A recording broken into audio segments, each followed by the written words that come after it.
Okay, welcome back. We the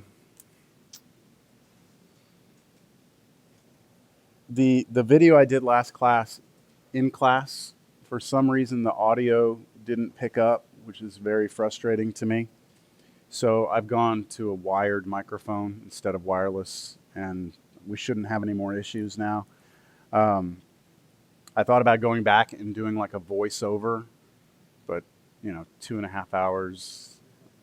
Figured, nah, probably I didn't really want to do that, so I didn't. Um, just FYI.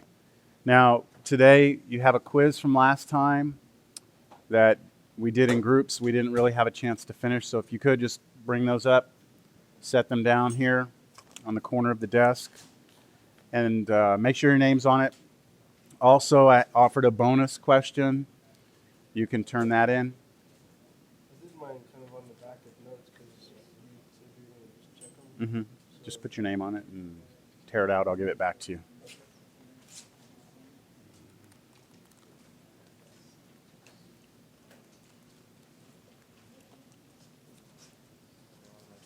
Yep, it's fine.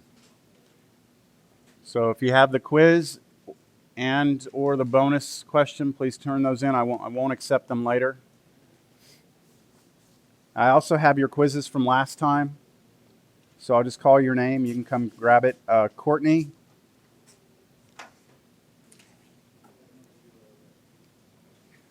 This is that other one you gave me. John Buchanan. Jeff Goodson. Katie Zamora. Crystal E. Cody. Bianca. Raphael. Cameron. Kyle. Courtney.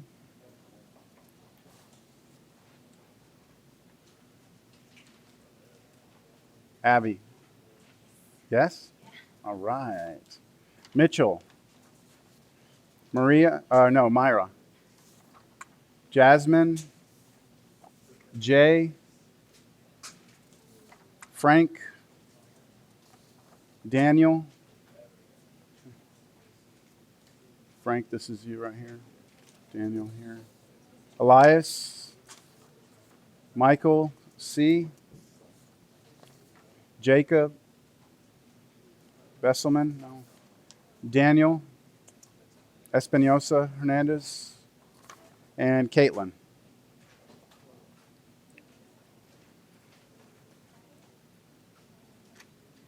Just set those there.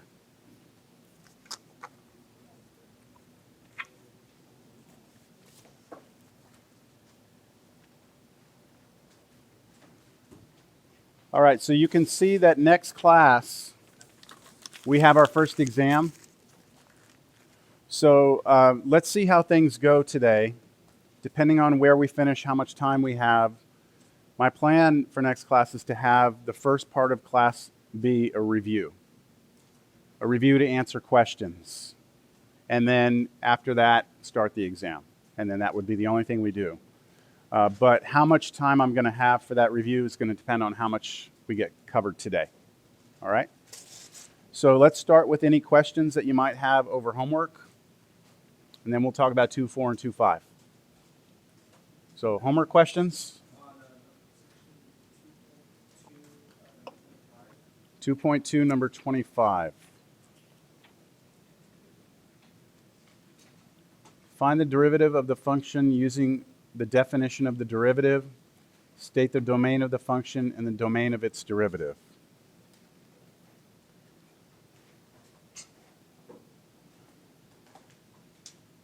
So the function they give you is g of t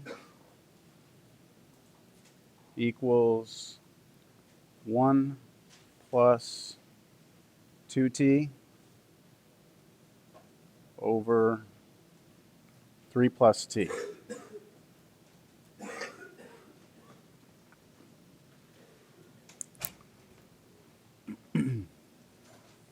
All right, so we want the derivative.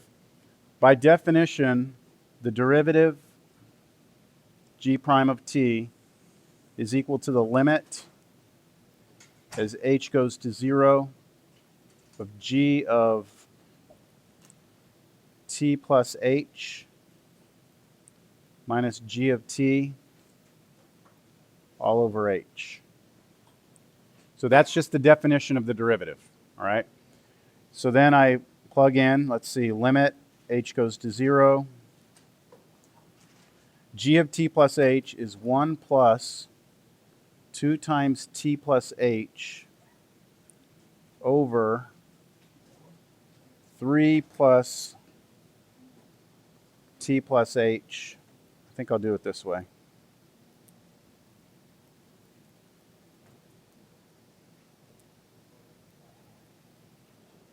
That's just kind of color coding what I've done there. Minus g of t, which is just the original function, 1 plus 2t over 3 plus t. Then all of this divided by h.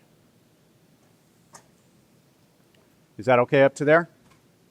Okay. What was it? 1 minus 2t? Oh, okay. Thank you. So this would have been a minus up here. Let me fix that. Minus there, which would have made this a minus, and this a minus. Okay, sorry about that. So now what we should do is we should check what happens when h goes to 0, but we've already said we know it's going to be a 0 over 0. So we need to try and clean this up by getting a common denominator. So what I'm going to do is look at the denominators. Here are my two denominators. I'm going to need to have a 3 plus t introduced on the top left and a 3 plus t plus h on the top right. So I'm going to go ahead and write that out here. So I need a 3 plus t multiply on top and bottom. And I'm doing that times the top left.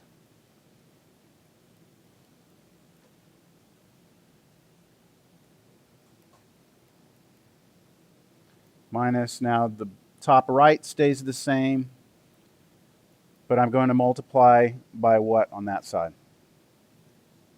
3 plus t plus h. Top and bottom.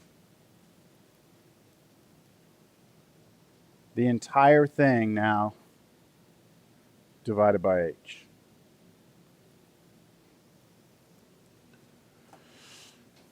Yeah, fun. So I have to expand all that out. So I'm going to take this a little slow here. I'm going to have 3 plus t times 1 minus 2t minus 2h minus 1 minus 2t times 3 plus t plus h. All of that over my new common denominator, which is 3 plus t times 3 plus t plus h. All of that over h. So all I did in that step really was put the two fractions together over the same denominators, and I distributed that negative 2 through right here. And now I have to expand those out. So what I mean is take my 3, multiply it through, take my t, multiply it through. On the other fraction, take my 1, distribute it through, take my negative 2t, distribute it through. So I'm going to have what? 3, 6, it's like 12, wait, no. What is it? 6, 12 terms when I multiply that all out, collect them all together. So let's see what we get. Have I reached the point where you may have had a little trouble yet, or right there? Okay.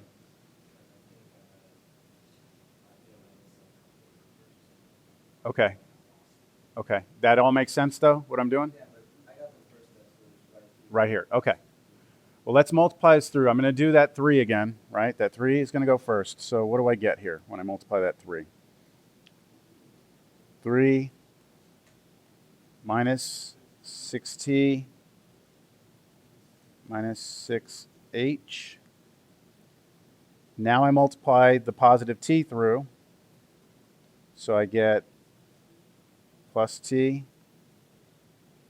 minus 2t squared minus 2ht, or you could put th also. I know a lot of you are going on to do more math later on in your life. One of those little subtle things, notice on my t's, I curl the bottom of my t's so I don't mix them up with plus signs. It's just one of those things that you might get into a habit of doing. Also, my 2's and my z's, like a 2 is this, that's a z. So I always strike my z's. That's something you might want to consider doing. All right, now we have to pay attention to the negative sign here. So what I'm going to do is I'm going to distribute that 1 through, and then whatever I get, I'm going to change the sign. And that would be distributing that minus sign through. So I'd have a positive 3, but then change the sign would be negative 3. Then I have a positive t, but change the sign would be negative t. Then I have a positive h, but change the sign negative h. Now I'm going to distribute through with a negative 2t, and then change the signs. So negative 2t times 3 is negative 6t. Change the sign will be plus 6t, right? What's my next one? What is it? Plus 2t squared. And finally, minus 2th, but then change the sign. So plus 2th. Is everyone okay with that? Now that's all over my common denominator. What a mess. 3 plus t, 3 plus t plus h, all of it divided by h. And we're trying eventually to get an h to cancel. And I think things are going to be nice here. My 3's cancel. My 6t's cancel. My 2t squareds cancel. My 2ht's cancel, don't they? What else? Oh, my t's cancel. So the only thing left is what? Negative 6h minus h, which is negative 7h, isn't it? Okay.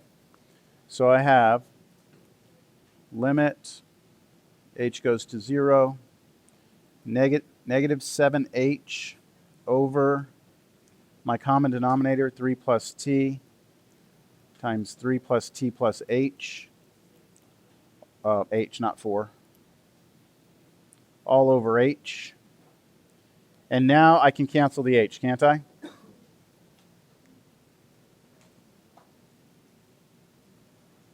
And so I'm left with limit h goes to 0 of negative 7 over my common denominator. 3 plus t, 3 plus t plus h. And now I'm ready to let h go to 0. So when h goes to 0, this h at the end is going to go away, and I'll be left with a 3 plus t times a 3 plus t, which is 3 plus t squared. And negative 7 on top doesn't change. Notice there's no more limit, right? I didn't write the limit anymore because I've let h go to 0. So that's it. Whoa. That was weird. Yeah, I already collected the quiz and the bonus, so if you came in a little late, please turn that in now because I won't accept it later.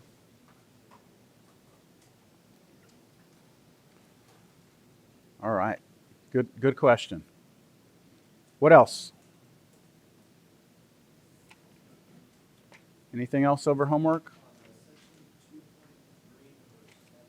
Number 7.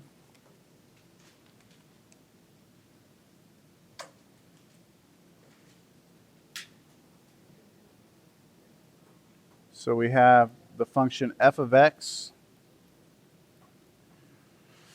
equals 3x squared minus 2 cosine x. Now, in 2.3, we actually are allowed to use the formulas now.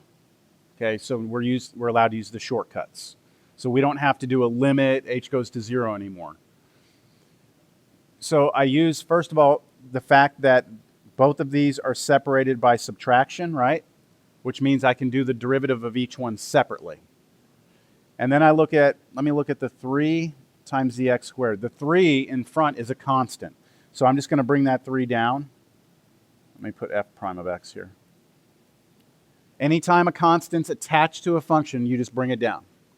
Now, what's the derivative of x squared? 2 times x. And that's using the fact that the derivative of x to the n is nx to the n minus 1. That's what we did last class. What did we call that? The what rule? Power rule. Okay, any questions there? Okay, the 2 in front of the cosine is a constant, so I'll bring it down. And now you need to know what the derivative of cosine x was. And isn't that the bonus? It's negative sine x. But it's also on your formulas now, right? On your formula sheet. So everyone should just know now the derivative of cosine of x is negative sine x. And I need to make sure I'm multiplying that, right? So I'm going to put parentheses around it. So my final result is 6x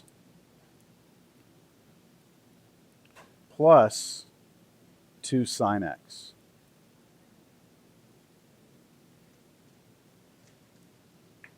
That's it. Does that make sense? Okay. Any others?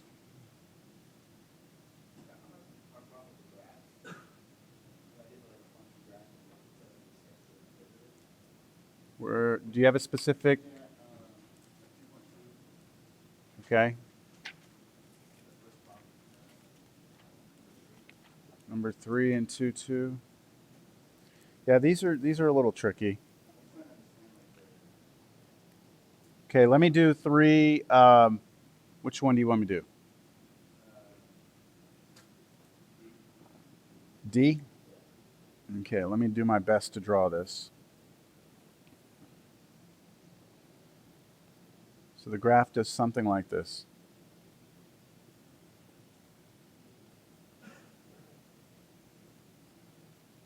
Okay. So let's talk about its derivative. The derivative of this function is a new function. And the value of that function is basically the slope of the tangent lines here on this graph. So let's go for the things that are easiest to determine first, which would be wherever the derivative is 0. That means the slope of the tangent line is 0. So if I look at the top, this bottom point, and this top point, would you agree that at those 3 points, your derivative, your slope of your tangent line, must be horizontal? Which means that the slope is 0 at those points? Okay, so I'm gonna put the derivative next to this, I guess.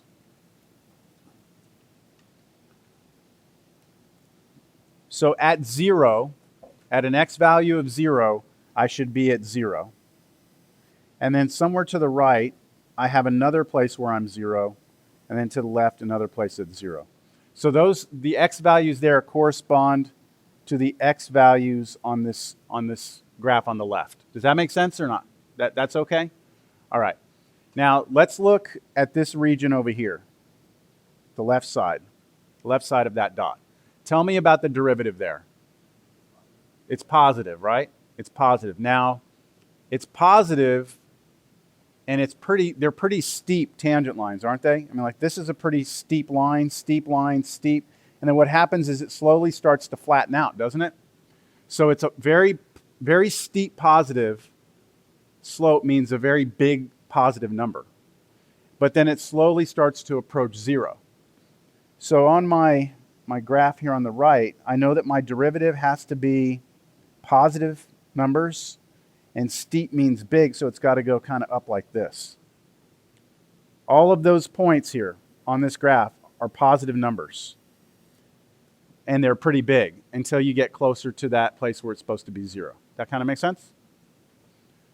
Now what happens in this green region? What's my slope in there? My slope is negative, which means my derivative needs to be negative, and it needs to come back to 0. So I'm going to draw my graph dropping below the x-axis, negative numbers, and coming back to 0. And then where does it have to go? In this next little region right here, that little purplish one. The slopes are positive, right? So my derivative needs to be positive over there, but then again, come back to 0.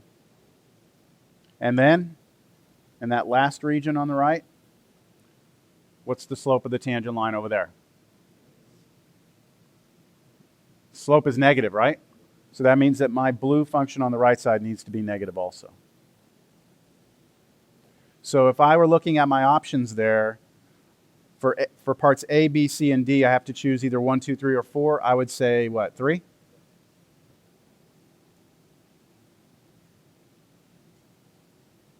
How about part B? I think B is an interesting one.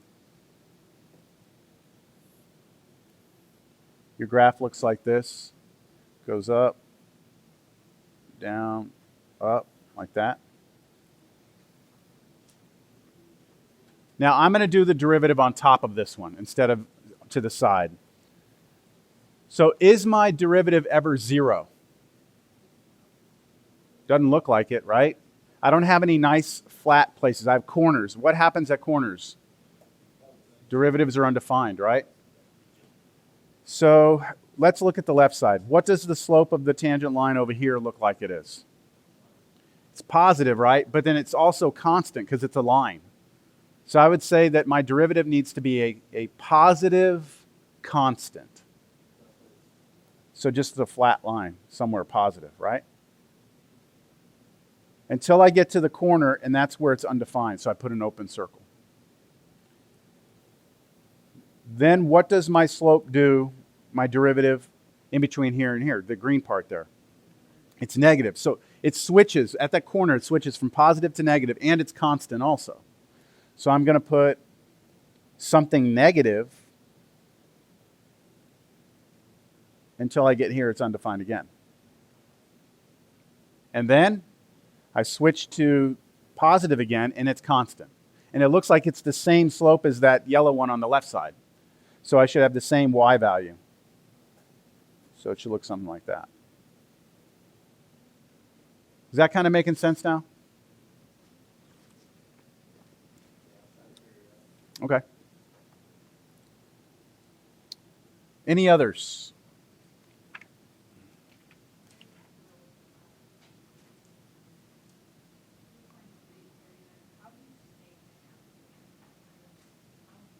Okay, good. All right, that's a great question. Number 39. Number 39 on 2.3 says, show that the curve y equals 6x cubed plus 5x minus 3 has no tangent with slope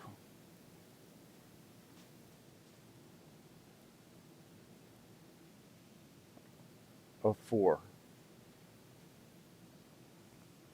No tangent with a slope of 4. That's what the problem's stating.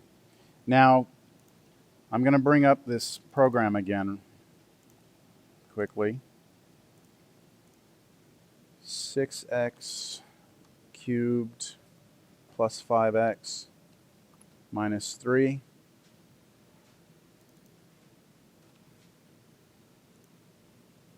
You don't, oh, I put and.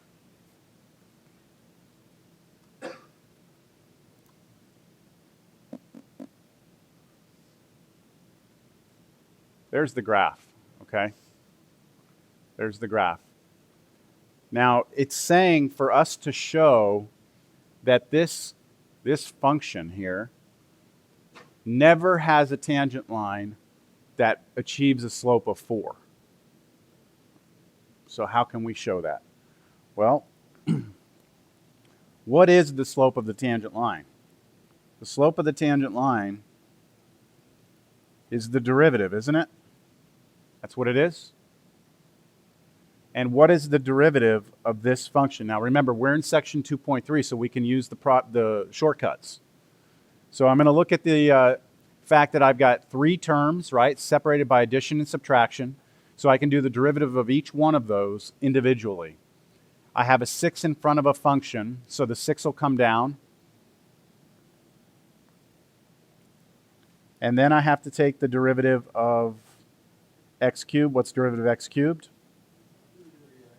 3x squared, right? Plus, what's the derivative of 5 in front of x? Well, 5 comes down, but then what's the derivative of x? 1. 1. We all need to remember that. Derivative of x is 1. So that's going to be times 1. And then minus, what's derivative of 3? 0. Derivative of constant is 0. So my derivative is 18x squared plus 5. Do you agree? That represents the slope of the tangent line. And I want to show that that's never equal to what? 4. So let me try and see if it ever is 4. I'm going to take that derivative, and I'm going to ask myself, is this ever equal to 4? It's a question I'm asking myself. So how do you solve this equation? You could subtract 5 on both sides. And I think here you can almost even stop. What's your conclusion here? I mean, think about x squared, right? X squared is a positive number, no matter what. As long as we're dealing with real numbers, which is what we do in this class. X squared has got to be positive. The worst case scenario is it could be 0. But then you multiply it times 18, it's either going to be 0 or a positive number. There's no way it's ever going to be negative. So this has no real solution. This right here, no real solution. Well, there are solutions that are complex numbers. So when you say no real solution, you're saying there's no real number that would solve that. I mean, there's an imaginary number that would work. That's how you would answer it. Does that, okay. Sure, what's up? I added number 7 to the homework.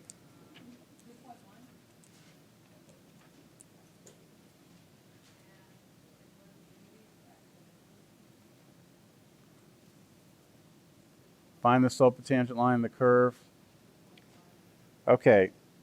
Yep, I'm with you. So find the slope of the tangent. So they give you the curve y equals 3 plus 4x squared minus 2x cubed. And they want you to find the slope of the tangent to the curve at the point x equals a. So this is back in 2.1 where we are first learning about the derivative. So I'm sorry? Well, there's two definitions. We have to use the limit definition to find the tangent here in this section.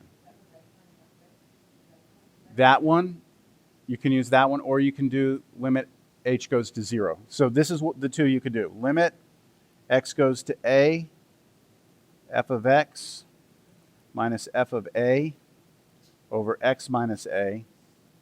Or you could use limit h goes to 0, f of a plus h minus f of a all over h.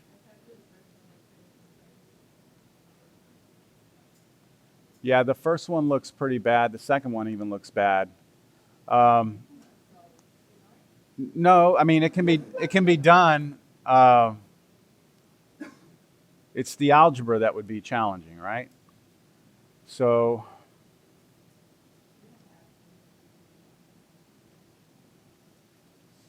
trying to see. Let's just take a vote. We'll take a vote. How many of you want me to work it? I don't mind doing it, but I just, if you think it'd be helpful for you to see all the algebra behind this. Okay, then tell me which one you want. So, how many want the first one? First one? Second one, it's about even. So I'll do it the way that you did it, okay, since you asked the question, all right? So I'm going to do it the first way. All right, so I want the limit x approaches a. Now, this may not work, okay? This may not be the way we want to go. 3 plus 4x squared minus 2x cubed minus f of a, which is 3 minus 4a squared plus 2a cubed, all over x minus a. Now, I did the f of a on the right here. I already distributed the minus sign through. That's critical. Are y'all okay with that up to there? The only good thing that happens is the 3's cancel, right? Now, when you look at this limit, you can kind of think a little bit ahead as to what it is that you are trying to get to cancel. Like, what is it that we want to cancel here? We want to get an x minus a, don't we? Don't we want an x minus a to cancel? Yes? Not an h, but the whole thing, x minus a. So I think what I'll do is I'll put the 4x squared minus 4a squared next to each other. And then I'll do minus 2x cubed plus 2a cubed. Now the reason I'm doing that is because I know that the 4x squared minus 4a squared, I can pull a 4 out of each of those, and I'll be left with the difference of squares. And on the other one, I could pull a negative 2 out of both of those, and I'll be left with the difference of cubes. How do I know that? So I've been doing this for way too long. Right? How do you know that? Because you're taking the class and you've got to try something. You got to just keep trying and working your algebra until you get to it. So you agree with that?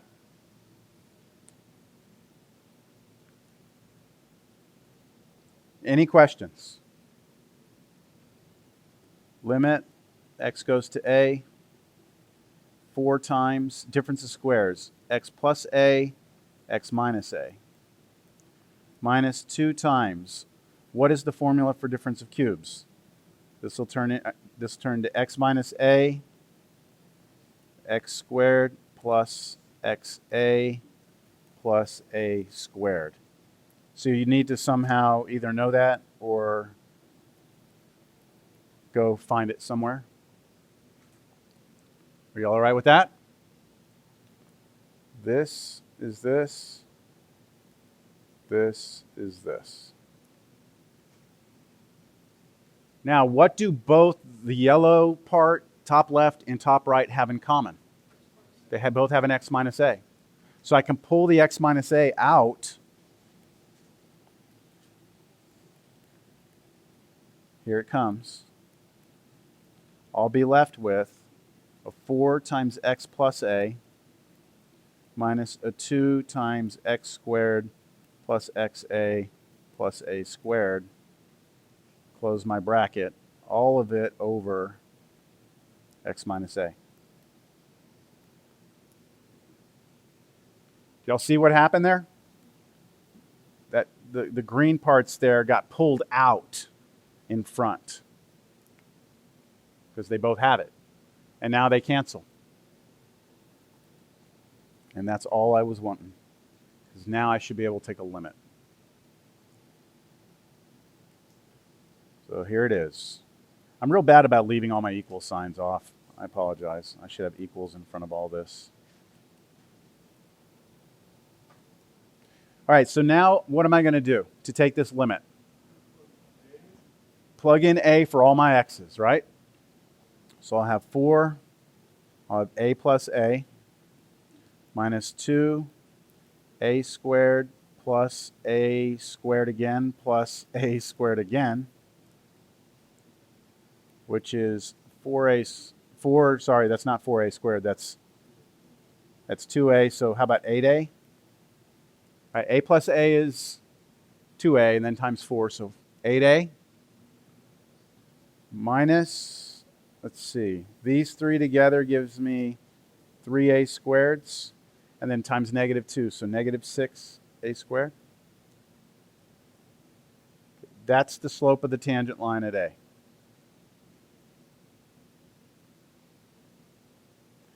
Now, I think this problem helps illustrate the power of what we've done in section 2.3. If you take this problem in section 2.3 and say find its derivative, you don't have to use the limit anymore. The derivative of 3 is 0. The derivative of this is what? 8x. And derivative of this is negative 6x squared, which is the same thing we just got, 8a minus 6a squared. We have 8x minus 6x squared.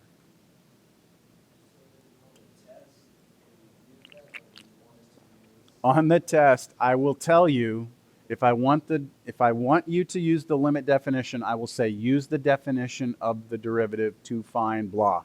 If I do not say it, you can use this. But I would check your answer. Like if I were doing this on a test and I got 8a minus 6a squared, I would check by doing the derivative using the rule. They should be the same. I mean, of course, a here and x up there, but does that, can you take the problem the rest of the way? I mean, now it's just plugging in points to figure out your tangent, right? Yes or no? You want me to? We're good? Okay. You can use either of those limits. Yep. You could have used that, because you said you used this one. That's the one you used, so that's the one I used. The other one should work the same. I mean, it should work out, but I'm actually thinking the other one might have been harder. What's that? Is it? Yeah, so just depends. Okay. All right, I think that's good for, wow. Have we already been here for almost 40 minutes? Holy shit. Time flies when you're having fun, right? All right, so we have now these basic rules from last class, right? And we're going to start 2.4 now.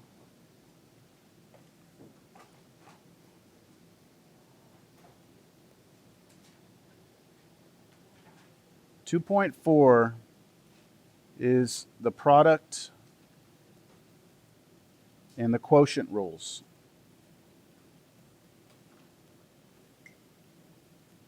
These are extremely powerful rules, all right? So far, we know what to do if we have, like, let's see. Let me write down the things we should be able to do right now before this section starts. If I say take the function 4 and take its derivative, that's a constant, right? What's the derivative of 4? 0, okay? If I say take the derivative of 3x, what's the derivative of that? Just 3. If I say what's the derivative of 5x, oh, that's not x, 5x to the 7th, you say 35x to the 6th. If I say what's the derivative of x squared plus x plus 2, that would be 2x plus 1, right? So we can handle individual powers of x. We can handle adding things together. We just do them piece by piece. But what about if we have a product? Two things being multiplied together, two functions being multiplied together. What is the derivative of that? And that's where we get the product rule from. So here's where we will begin. As an example, let's let y be equal to sine x. You know what? Hold on. Let's do it this way. X sine x.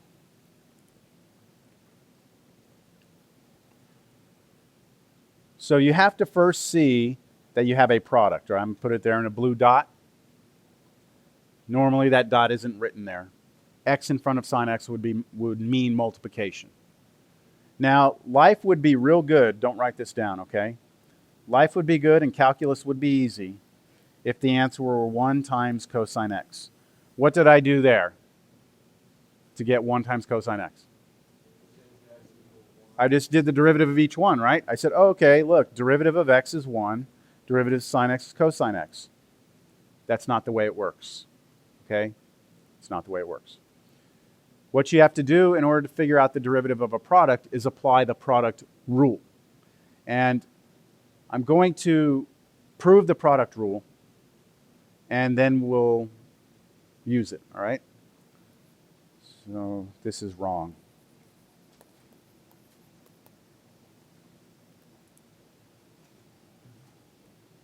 So proof of the product rule.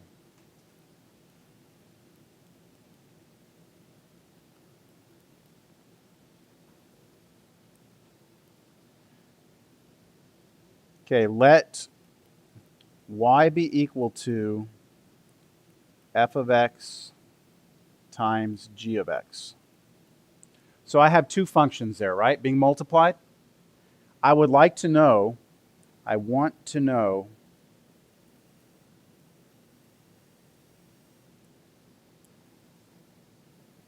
what y prime is. All right, that's what I want to know. What's the derivative of y? What is the derivative of a product? Well, according to the definition, y prime is equal to the limit as h goes to 0 of, now this is where you have to be a little careful. It's supposed to be like f of x plus h minus f of x over h. But see, here we have a product, right?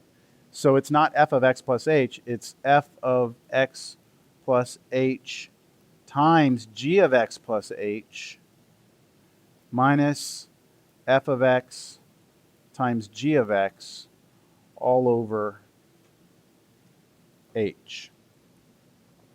Do you agree with that? I mean, or does that make sense to you that that's what the limit definition of the derivative of a product is? No questions? No one disagrees? Now, what I'm going to show you right now is one of the first times that this is going to happen to you in a math class. A lot of times, we always like to multiply things by 1, right? We've always loved to come in and take some fraction, multiply by 1, and we pick this nice thing, it's something over itself, right? That is a pretty high level of thought to do that, to come in with something like a conjugate top and bottom. That requires a certain level of thought. But there's an even higher level of thought that takes advantage of the idea that next to everything is a plus 0. So let me show you what I mean. So as you go on, some of you who are going to go on and do some, more math, recognizing that sitting next to everything is a hidden 0 is a pretty high level thought. Plus 0 minus f of x times g of x. So everyone agrees with that statement? I haven't changed the problem at all? F of x plus g of x plus nothing minus f of x times g of x is the same exact thing as the line before. Yeah? That's all right? Okay, now that 0 that I pick can be any way I want to write 0, right? There's infinitely many ways you can write 0. Right? I could write 2 minus 2. That's 0, isn't it? I could write 3 minus 3. That's 0. So look at how I'm going to choose my 0. And it's pretty damn clever.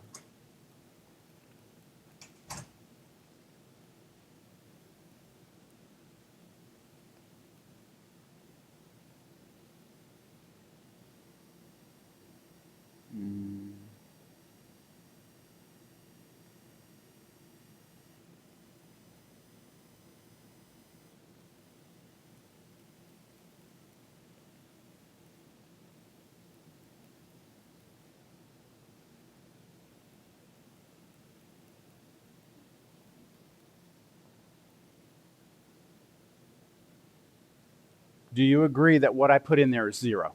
The red is still 0?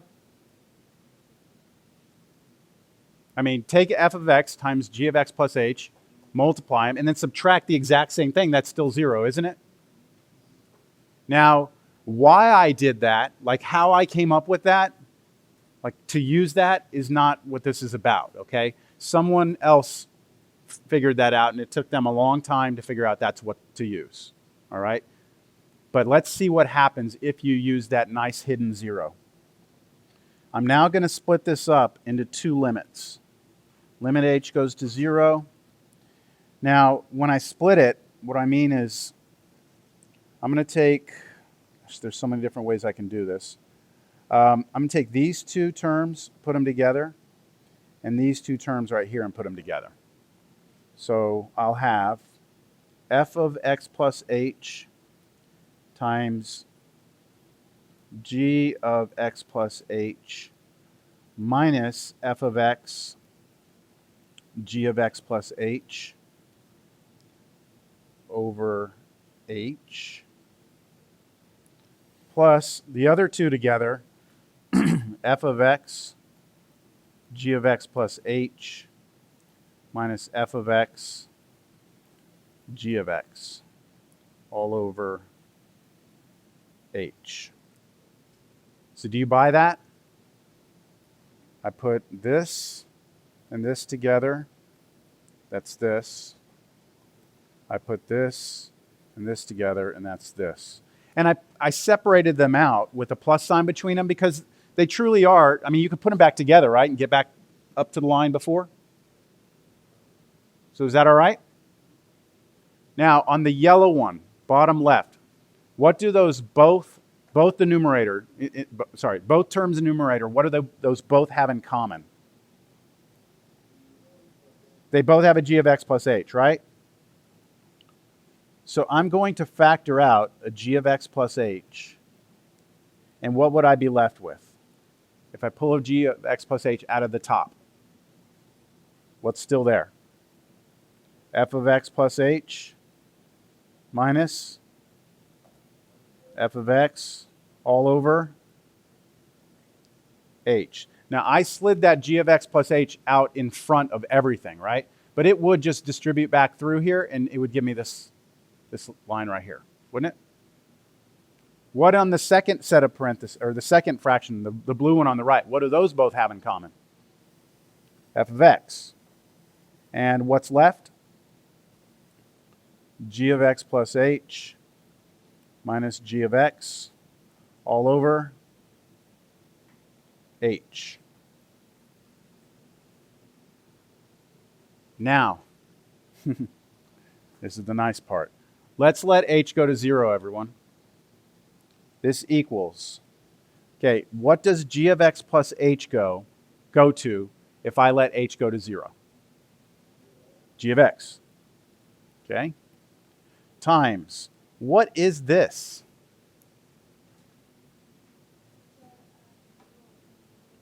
Yeah, go back, look in your notes, look at let me see.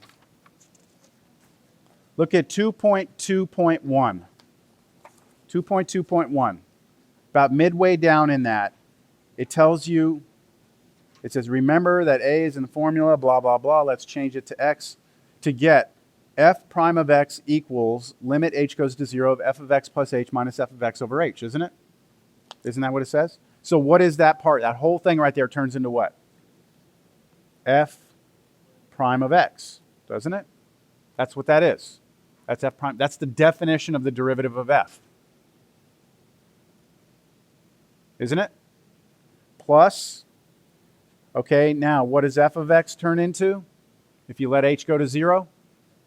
Just f of x. But what is this whole thing? That's the derivative of g, isn't it? And that, my friends, is the product rule. It says that if you're trying to take the derivative of two things that are being multiplied, you don't just take the derivative of each one.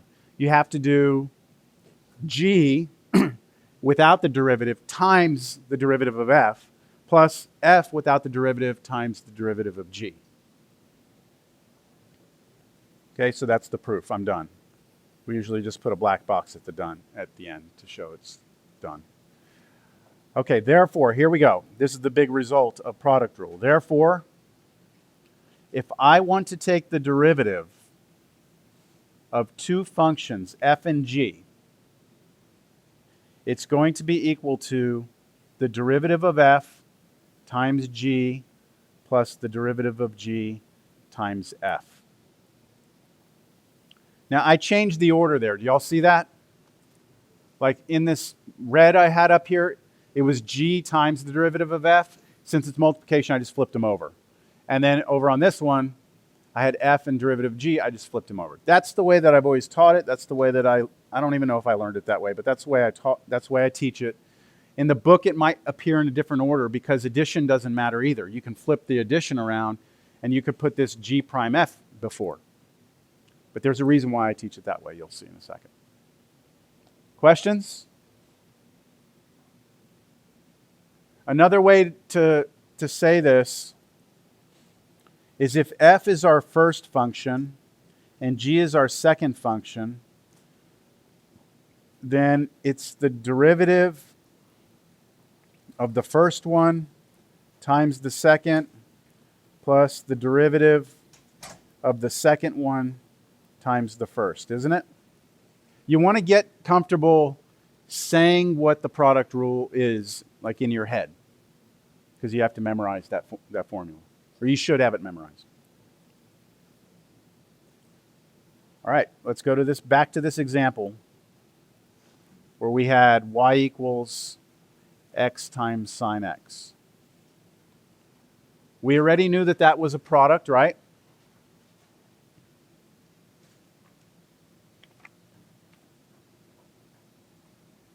So since it's a product, I'm going to separate the two. I'm just going to draw a red line down the middle. There's my product right in between those. I'm going to identify what f is and what g is. F is the function x, g is the function sine x. So my derivative should be f prime times g plus g prime times f.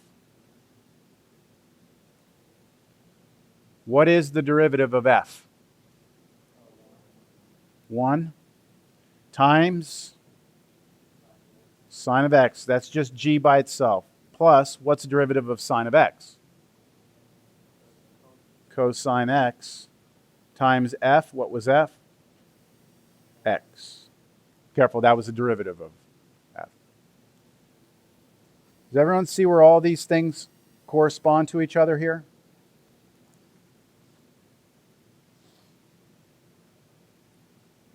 And we're pretty much there. I can just write sine x plus x cosine x. Why do you think I put the x out in front of the cosine on that second one here? Because it's not inside, right? Those two x's don't multiply and become x squared, because that x in the cosine's trapped. So that x next to it has to be multiplied in front. And that is the derivative.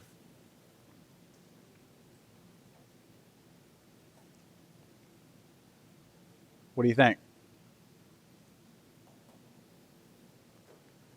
All right, let's try another one.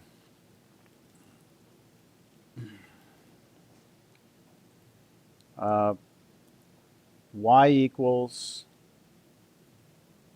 x to the fifth plus x to the fourth plus x plus pi times 3 square root of x plus x squared minus x to the ninth plus 1.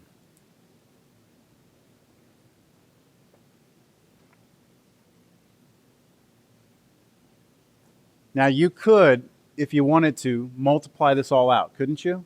Like you could expand this out. And if you did so, you would have, let's see how many terms. 1, 2, 3, 4. 1, 2, 3, 4. You would have 16 terms. You could try and collect like terms. And then you could do power rule on each one. Because aren't all of these powers of x? Aren't they? But a better way is to realize you have product rule right there. And that this whole thing right here is an f, and this whole thing is a g, isn't it?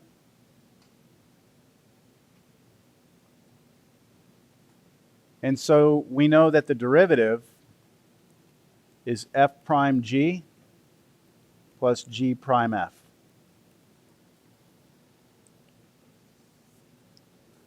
So what is f prime? 5x to the fourth plus 4x cubed plus 1. And what's the derivative of pi? 0, because pi is a constant, right? So that's just f prime, isn't it?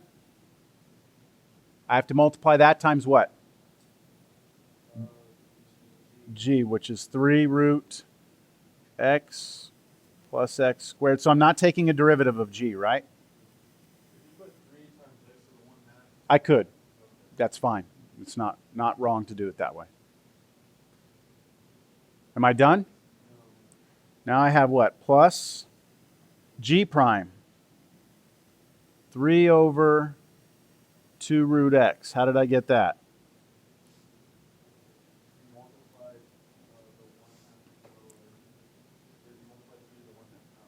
Yep. Remember, I told y'all last class, everyone here should be comfortable. The derivative of the square root of x is 1 over 2 root x. Remember that? And then I have a 3 in front of it. So that 3 is on top of the 2 root x. Is that all right? Then what? Plus 2x minus 9x to the 8th. And then derivative 1 is 0. So I close that out. That's g prime. And then times f. I'm going to run out of room, so I'll put it below it. So f is just x to the 5th plus x to the 4th plus x plus pi.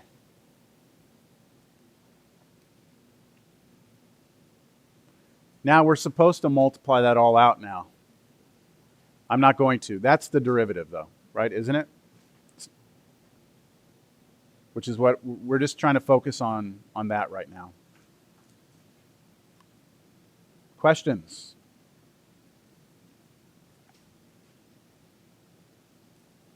Okay, let's try another one. Here's one that gets people sometimes.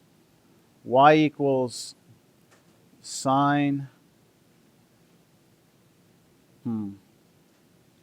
Let's do sine cubed x.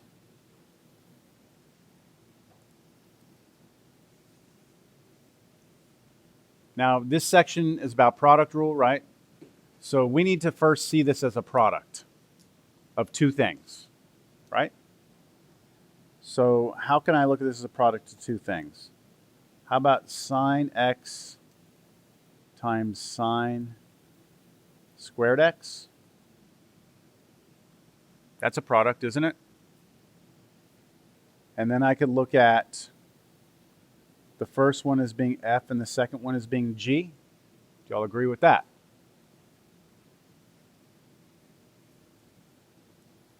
We're going to run into a problem here.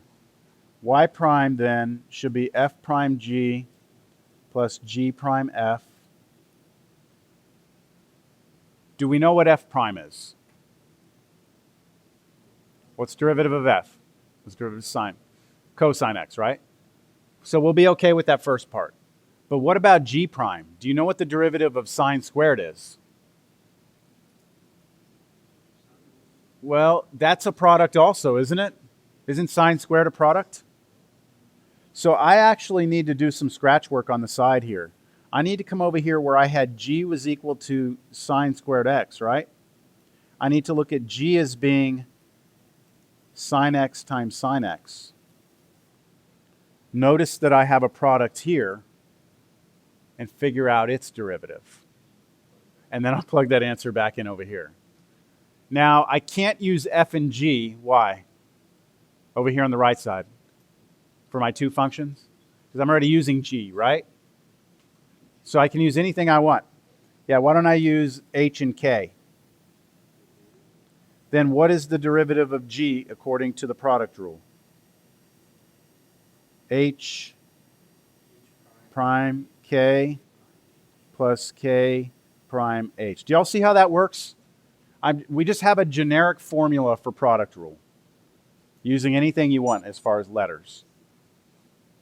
So g prime would then be the derivative of h, which is cosine x times k sine x plus the derivative of k, which is cosine x, times h, which is sine x.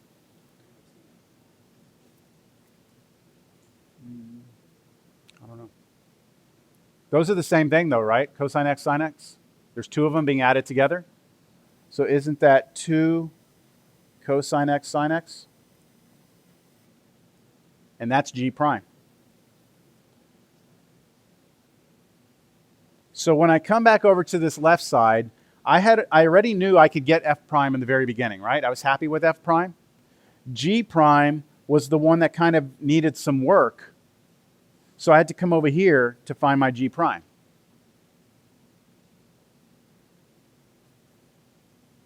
So this is actually a product rule inside of a product rule, isn't it? And we're going to have an easier way to do this later, once we get to the next section, which is called the chain rule. But I just wanted to show you how you could get a product rule inside a product rule. So let's write down our answer now. Y prime equals f prime, which is cosine x, times g, which is sine squared x, plus g prime. G prime was what? 2 cosine x sine x times sine x. Wait a minute. Isn't that second one sine and sine get sine squared again? So this is really cosine x sine squared x plus 2 cosine x sine squared x. And so I have one of them plus two of them, which is how many of them? 3 cosine x sine squared x.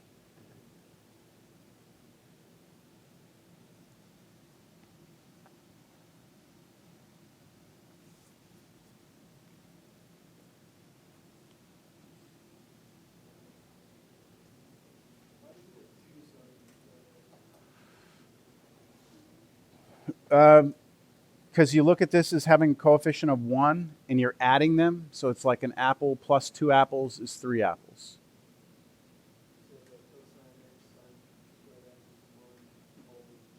Factor, yes.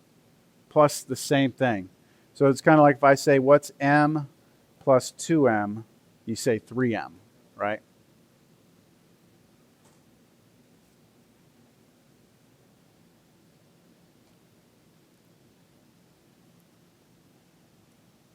All right, I'd like for you to try one on your own. Okay, here we go.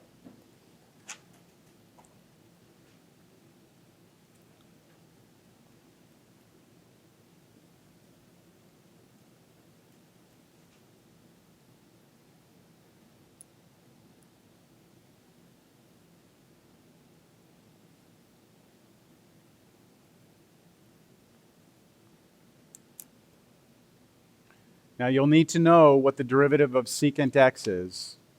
And I gave you that last class. Well, I mean, it's in your notes for 2.3. It's 2.3 notes. It's the 10th formula.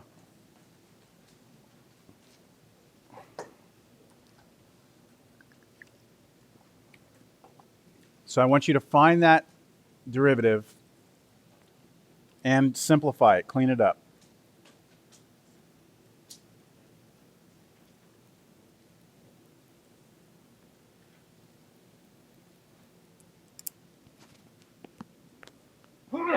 Excuse me. There's other ways to do this problem, but I want you to use the product rule, okay?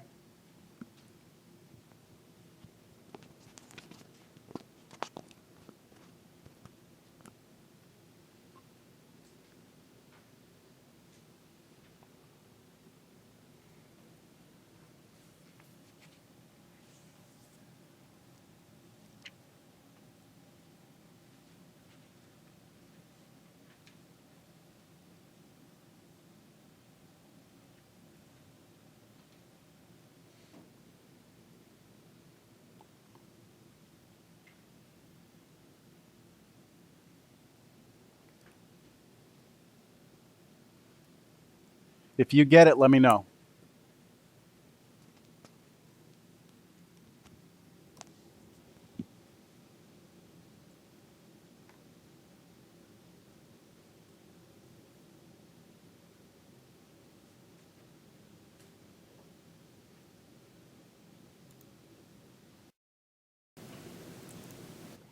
I'm going to work through this.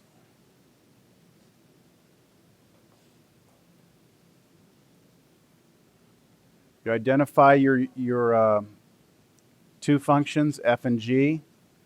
So we know it's going to be f prime g plus g prime f,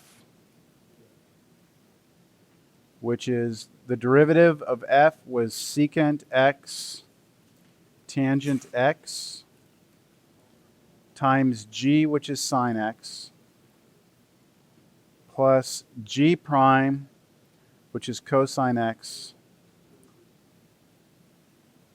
times secant x. Everyone should have that first line. I mean, that's what we would call the raw derivative.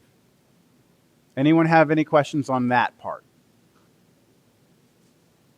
Okay, so now it's a question of how do you get to the final answer of secant squared x. So you have to first realize that secant x is really 1 over cosine x. Tangent x is really sine x over cosine x. And then sine x is just sine x over 1. Plus cosine x over 1 times secant, which was 1 over cosine x.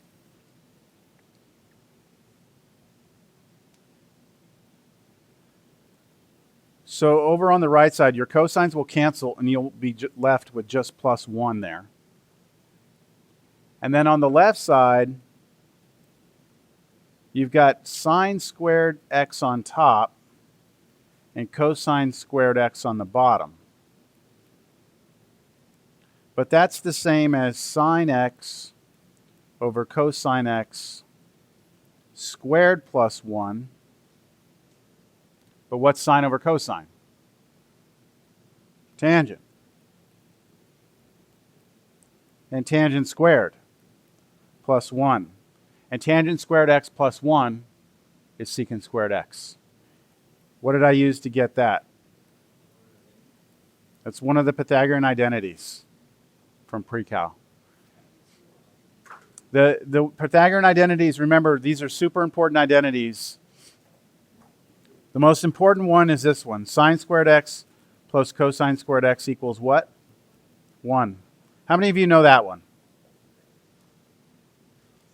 You should know that one, all right? How many of you knew that tangent squared x plus 1 was secant squared x? Maybe not. There's a way to get to this formula right here. Does anyone know how to get to that formula from this one?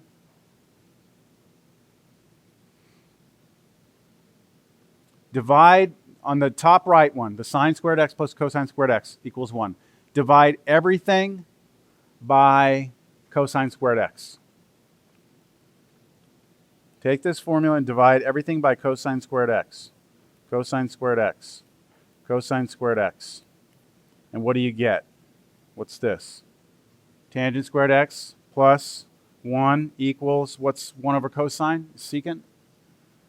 And there's another Pythagorean identity that you can get. You're doing the same thing, except that instead of dividing through by cosine squared x, you divide through by sine squared x. And you would get 1 plus cotangent squared x equals 1 over sine cosecant squared x. FYI, you can generate all 3 of the Pythagorean identities from knowing just that one. All right. So do we see kind of how the product rule works? Anyone have a question on product rule? You're all right? Let's do one more. I don't feel the vibe yet that y'all got it. How about y equals v squared plus 3v times v to the negative 1 plus 2v to the negative 3.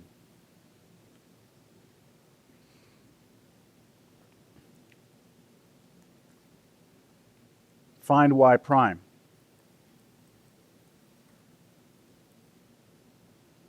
So do we have product rule here? Yes. Here's your product, there's your f, there's your g.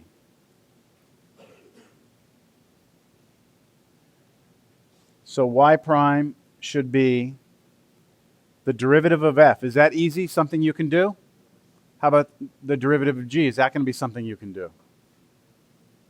Yeah, it should be. So what's f prime? 2v plus 3 times v to the negative 1 plus 2v to the negative 3, right? Plus, what's g prime? Negative 1v to the negative 2. Good. Then, minus 6v to the negative 4. All times v squared plus 3v. So this was your f prime g plus g prime f right there. So this was just some power rule stuff, right? It was just power rule. Okay, let's do quotient rule now. All right, let's do quotient rule. So this is kind of interesting. I'm not simplifying it, but you should be able to multiply that out. It would be a mess, but you would be expected to be able to do that. Now, Yeah. in the test, would you rather us just leave it like that, or would you want us to simplify it out? I'll tell you. If I say find y prime and simplify, then I expect for you to multiply it all out. Yeah. If you go try and check your answers, like for your homework, if you check your answers in the back of the book, they're going to simplify it. So you want to try and get to that answer in the back of the book. All right, quotient rule.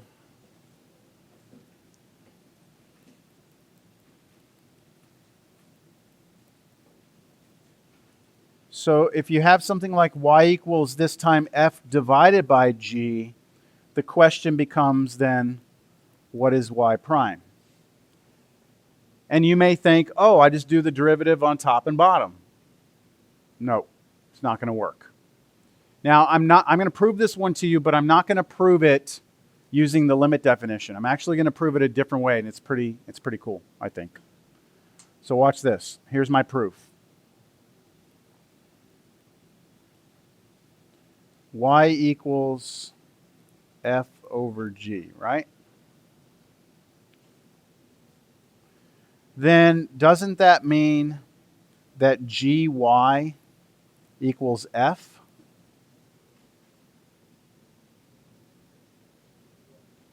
And now take the derivative. Look at f as being a product rule of g and y.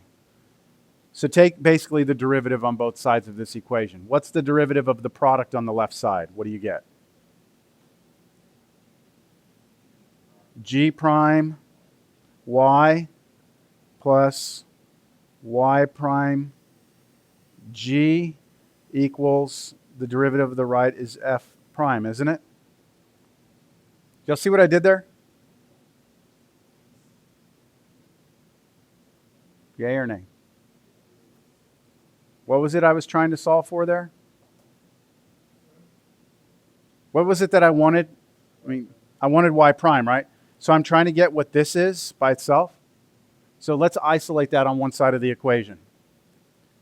Wouldn't that turn into y prime g equals f prime minus g prime y?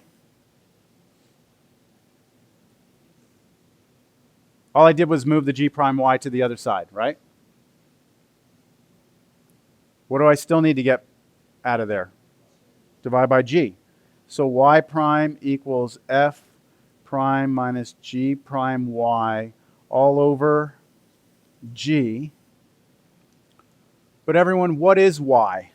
See y on the right-hand side? Not y prime, but what is y? What is y? Come back over here. It's f over g, isn't it? So watch this. Y prime equals f prime minus g prime times f over g all over g, right? Y'all still with me? I'm just going to rewrite this. This is f prime minus g prime f over g all over g. In the numerator, get a common denominator. So what would I have to do to get a common denominator in the numerator there? I'd have to get a g on the bottom here and a g on the top there, right? So now I'm going to be at the next line, which is what? G times f prime? Can I say instead f prime times g? Isn't that the same thing? Minus g prime times f all over the common denominator all over g.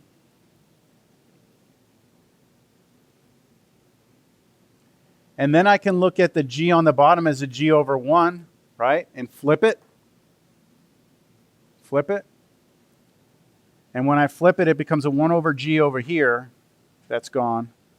And then just multiply straight across. And you get f prime g minus g prime f all over g squared. And that is the quotient rule.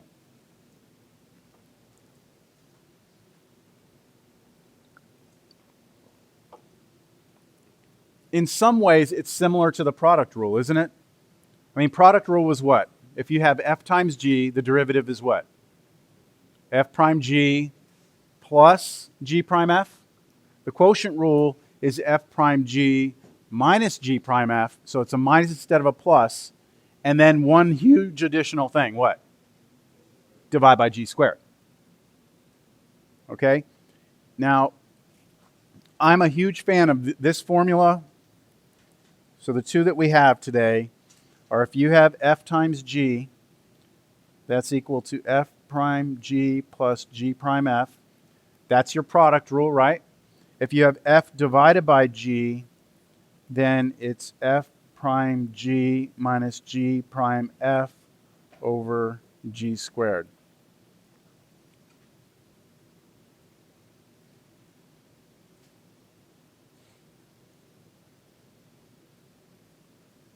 The book, which I'm not a real big fan of the book, their formulas are a little different. So I'm going to do the book over here in red.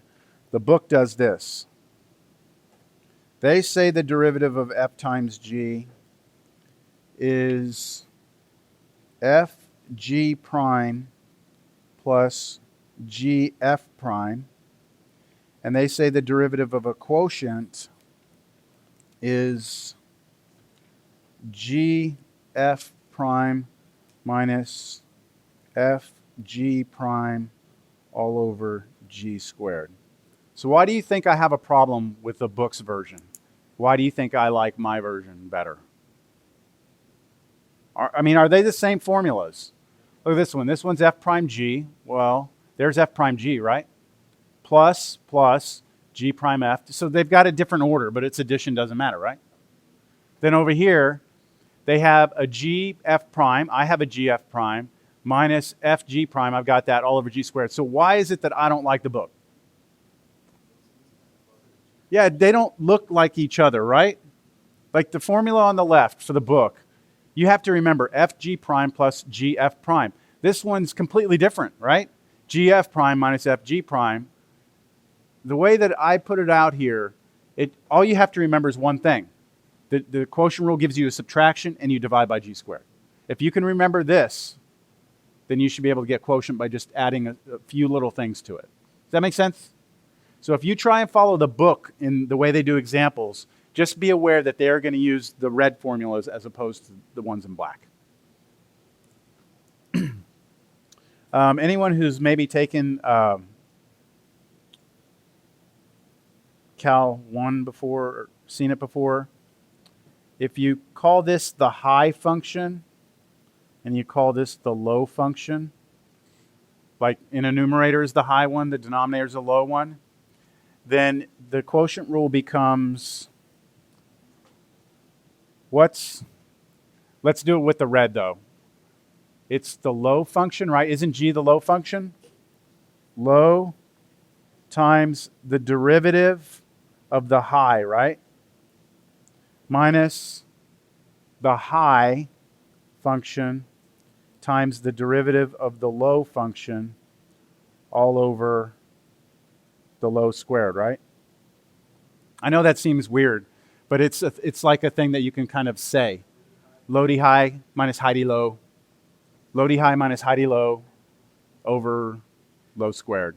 I've heard it before. I've never taught it. It's not something that I'm a big fan of, but some people love that thing. So, all right, you ready to do some examples now?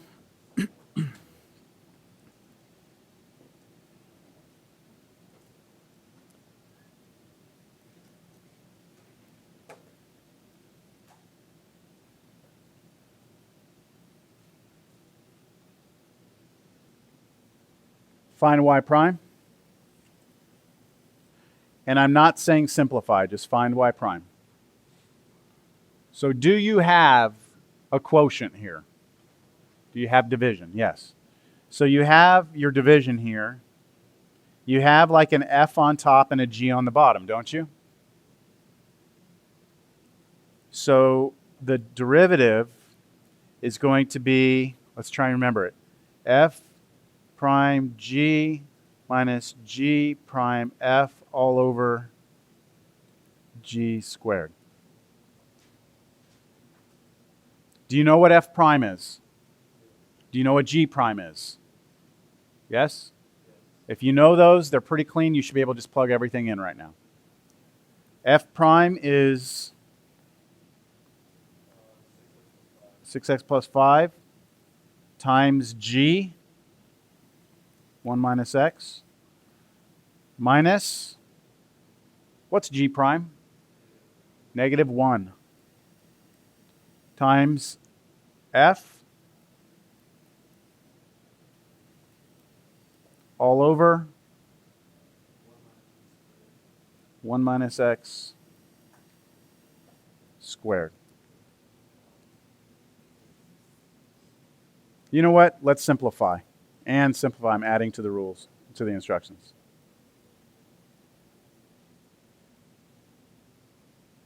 That would be considered to be the raw derivative right here. That's the raw derivative. But let's do some algebra to clean it up. So I'm going to have to FOIL out the top left. 6x minus 6x squared plus 5 minus 5x plus 3x squared plus 5x all over 1 minus x squared. So I actually had to FOIL out 6x plus 5 times 1 minus x. I did that foiling. Here it is, first 4 terms. And then on the second one, the 2 negatives became a plus. And so I just added these 2 right here at the end. And now I can collect like terms and I should be done. Put it in descending order. Negative 3x squared. How many x's do I have?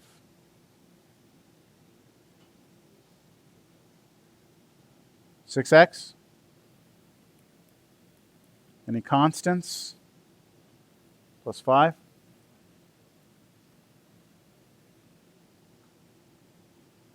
Is this right? Y'all have any? Did I make a mistake or anything? Does anyone see any mistakes?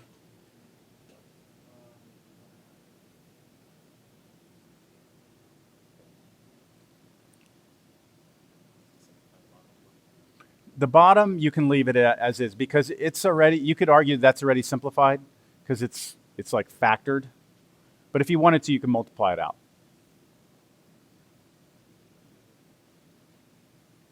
Now, do you remember that question that was asked a little while ago where we took a vote to see if we were going to do it? It was this one. G of t equals 1 minus 2t. Was this the one we did? No.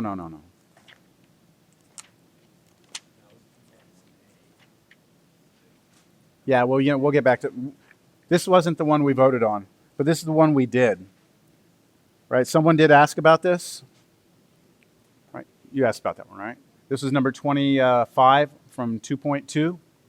And we had to find the derivative of that using the definition, right? And we came up with an answer, which we'll look back at in a second. But now let's do it using the quotient rule. Because don't we have a quotient here? We have f over g. So the derivative, watch the way I'm going to write this, capital G prime of t, the derivative of this should be f prime g minus g prime f all over g squared. I've memorized that. You should do the same. Do you know the derivative of f and g independently? Do you know those? Yes? All right. What's f prime? Negative 2 times 3 plus t, that's g, minus derivative of g, 1 times 1 minus 2t all over 3 plus t squared. Clean it up. Negative 6 minus 2t minus 1 plus 2t.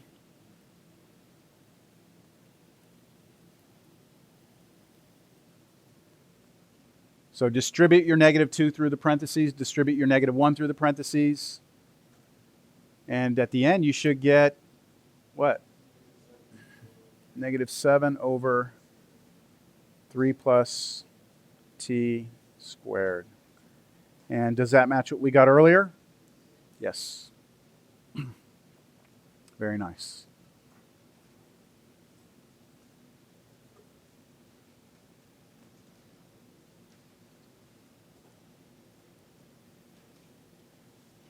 Another example. Let's let y be equal to secant x. Find y prime. Now, everyone should be able to tell me this answer because it's in your formulas, right? What's the answer to this? Secant x times tangent x, right? That should be the answer. But no, you're not allowed to use no formulas here. No formula allowed. So if you don't have a formula, what is secant x? By definition, it's 1 over cosine x, right? And isn't that a quotient?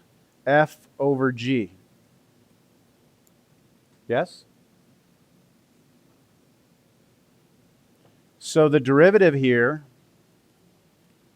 should be f prime g minus g prime f all over g squared. Now, you're allowed to use a formula for cosine, only because it was a bonus question. I showed you the derivative of sine using the limit, so let's act like we're okay to take derivative of cosine. So what's f prime? Careful here. What's f prime? 0, because f is a constant, isn't it? So you get 0 times g, which is cosine x. That's not going to matter. Minus, what's the derivative of cosine x? Negative sine x, right? Times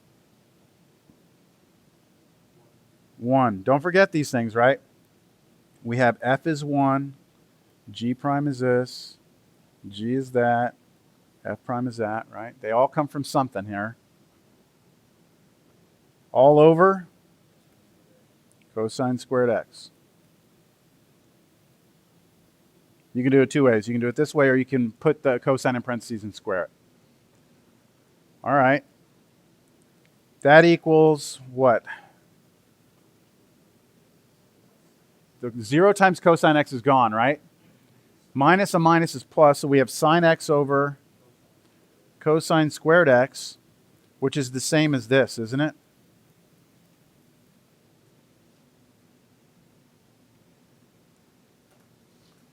And that's just tangent x times secant x, which is the same as secant x times tangent x. Now that matches the formula, doesn't it? Y'all see what I did? The derivative of cosine x is negative sine x. The derivative of sine x is just cosine x, but derivative of cosine x, it's negative sine.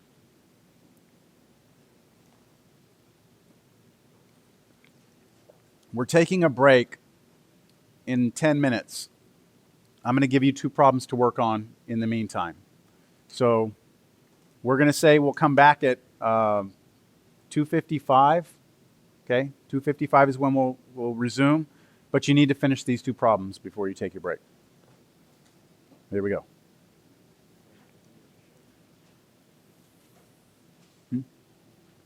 Okay, here's problem 1. Y equals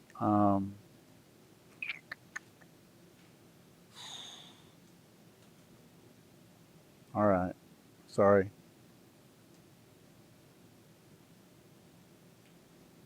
Cosecant x times x cubed minus square root of x. Find y prime. Do not simplify. The second one, y is equal to x cubed sine x over x to the 4th plus 1. The second one is a little challenging, and we'll see if you can figure out why it's challenging. First one is just a product rule.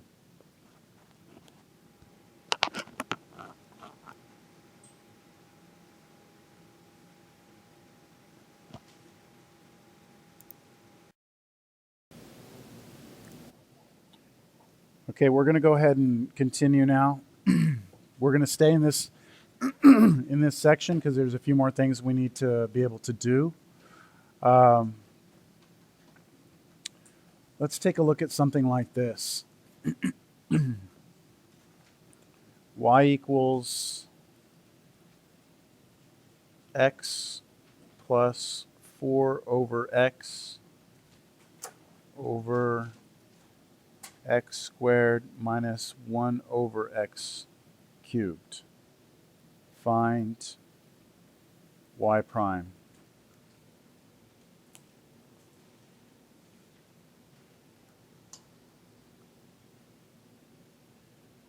So you can really start making this very ugly if you start saying, okay, look, I've got a quotient rule, and then each of the quotient rules, like the top and bottom, each have quotients in them, right? Like, do you see that?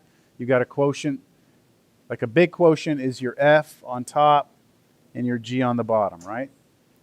But then you could also look at the 4 over x as a quotient and the 1 over x cubed as a quotient. We don't want to do that because that's going to make things very ugly. Instead, how could you rewrite 4 over x and 1 over x cubed as something a little bit nicer? I mean, 4 over x is the same as what? 4 times 1 over x, but 1 over x is the same as x to the negative 1. And then on the bottom, we could write x squared minus what? X to the negative 3. And then at this point, we still have our f and g, right? F is the top, g is the bottom. We know that the derivative will be f prime g minus g prime f over g squared. What about f prime? Are you going to be able to take the derivative of f, that top, without doing anything too crazy? And those are all power rules, right? What about the g? Power rule, right? So this should be pretty straightforward. Let's see. F prime should be what? 1 minus 4x to negative 2. Does everyone see that? That's the derivative of the top. Times g, which is x squared minus x to the negative 3, minus, what's g prime?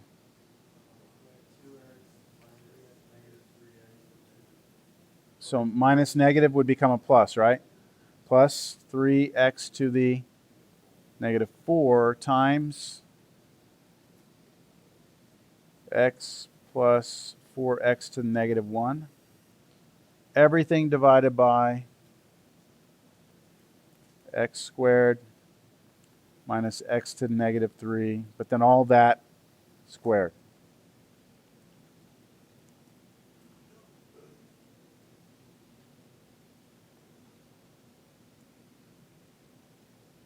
Could we multiply that out? I mean, could you FOIL out those things? Well, where though? This thing?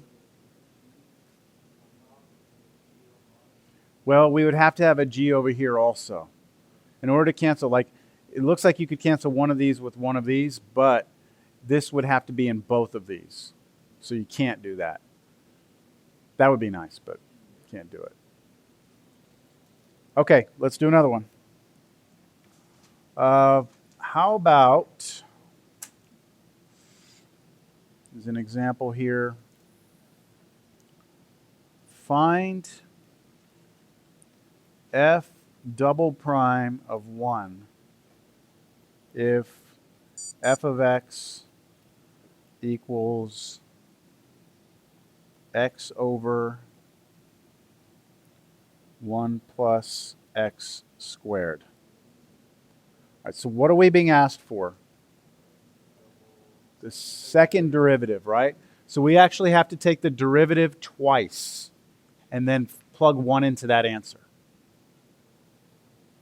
The second derivative. So let's look at the first derivative. The first derivative, which rule am I going to use for first derivative? Quotient rule, right? Now, I'm already using f as my function here, so I'm going to call this h over k. Is that all right? H over k? So the derivative should be h prime k minus k prime h over k squared.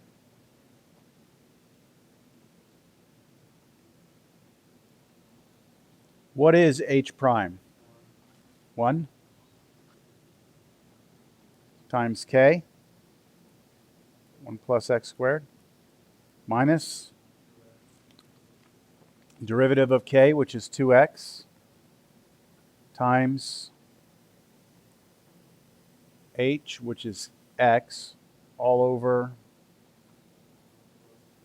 1 plus x squared squared, right? 1 plus x squared squared.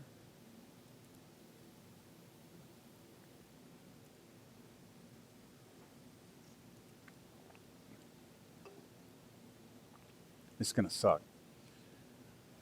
Because we have to take derivative again, don't we? Yes.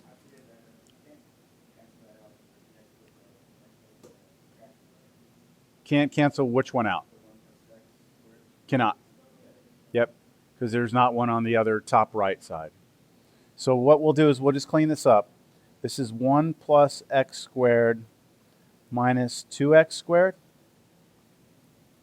all over 1 plus x squared squared, which is 1 minus x squared over 1 plus x squared squared. Do y'all agree with that?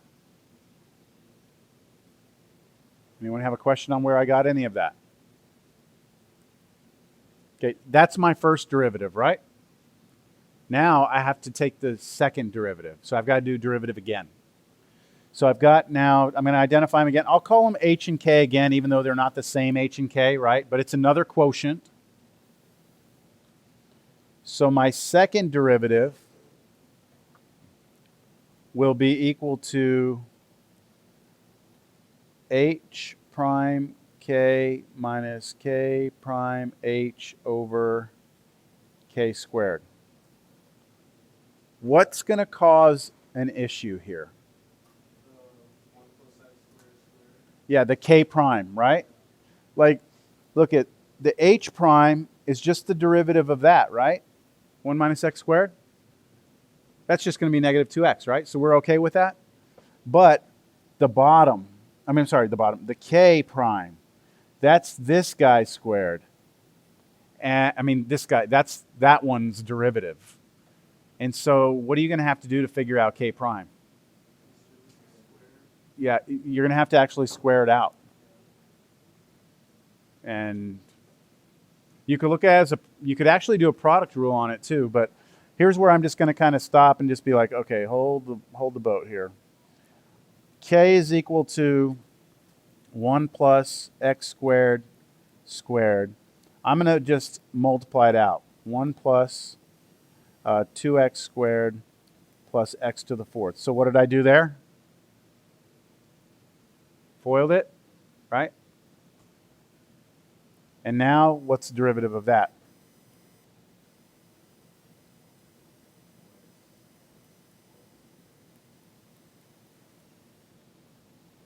Isn't that nice?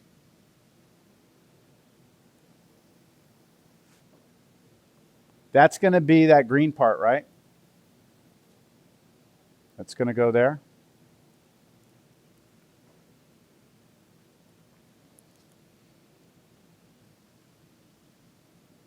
Did y'all get that or not? Ask me a question if you don't.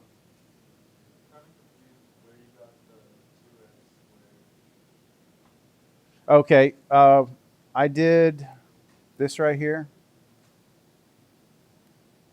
This is equal to 1 plus x squared times 1 plus x squared. And then I did a FOIL. 1 times 1 is 1. 1 times x squared is x squared. X squared times 1 is another x squared, so that's 2x squared. And then x squared times x squared is x to the fourth. Okay. So that's the next line. And then the next line is the derivative. Is that a little better? Yeah? Okay. Anyone else have a question on where any of that came from? All right, so here we go. Second derivative is h prime. What's h prime, everyone? Negative 2x times k. K was 1 plus x squared squared, though, right?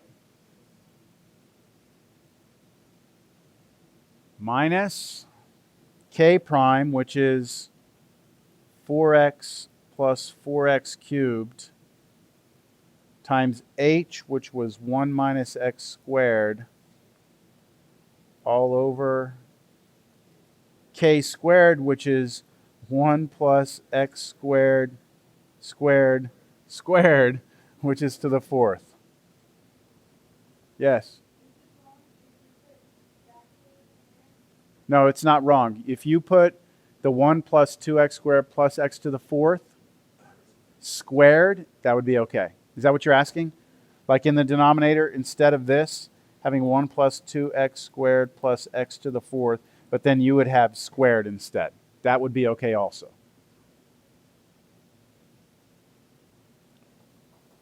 Okay, this is our derivative though, right? This thing right here? That's our derivative. And we need to plug 1 into that. 1. So I want to know what f double prime of 1 is. It'd be negative 2 times 1 is 1 plus 1 squared is 1 squared minus 4 plus 4 times 1 minus 1 is 0 all over 1 plus 1 to the fourth. So I'm just replacing all my x's with 1's, right? Negative 2 squared is 4. Negative 8 over 2 to the fourth. It's 2 to the fourth. 16? 16. So negative 8 over 16, which is negative 1/2.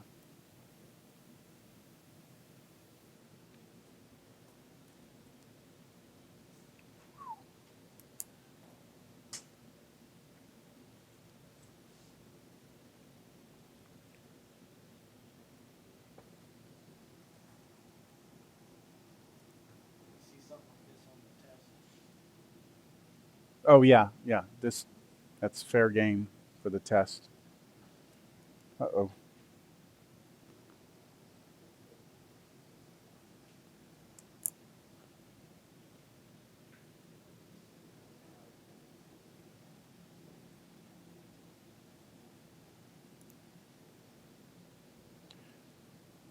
All right.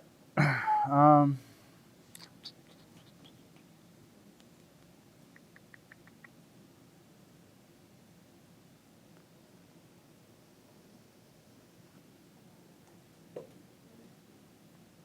okay, last one in this section, I think. Find the equation of the tangent line to the curve y equals x over 1 plus x squared at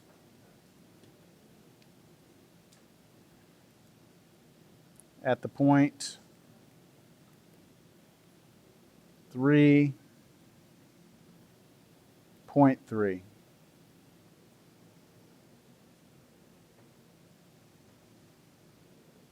So in this problem, we're being asked for the equation of the tangent line, right? Equation of tangent line.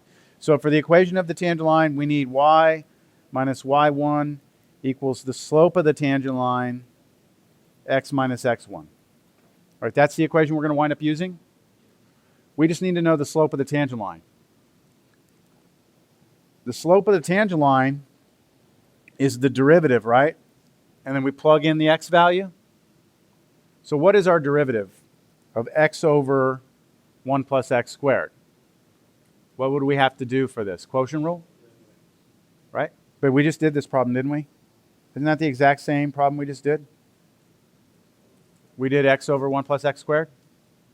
But we found the second derivative in the previous problem. For this problem, all we need is the first derivative, right? Which we had sitting right here. Right? That was our first derivative. So I'm going to not obviously show all that work again. It was, what was it? 1 minus x squared over 1 plus x squared squared. Okay, there we go. That's our derivative, right? At x equals what value? What do we get? At x equals 3, we get that the slope of the tangent line would then be 1 minus 3 squared over 1 plus 3 squared squared. 3 squared is 9, so negative 8 over 10 squared, 100 on the bottom. All right, 3 squared is 9 plus 1 is 10. 10 squared is 100. Negative, what goes into those both, right? 4 goes in there, 2, 25ths. Negative 2 25ths. That's just the slope of the tangent line, isn't it? So now going back to the equation, it'll be y minus what? 0.03, or no, 0.3 equals negative 2 over 25 x minus 3. So y equals negative 2 over 25 x minus 3 plus 0.03, or 0.3. I'm not going to distribute the negative 2 over 25 through the parentheses. I'm just going to leave it. All I did was move the 0.3 to the other side. Questions on that? It's all right? All right.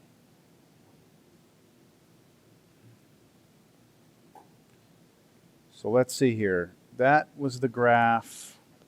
It was x over 1 plus x squared.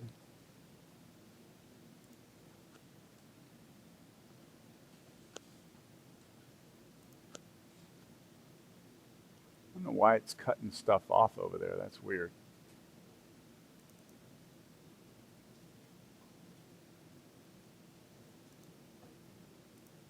It looks like it's cutting off these weird segments of my graph, and I don't know why that is. Is that what it is? Is it the numbers?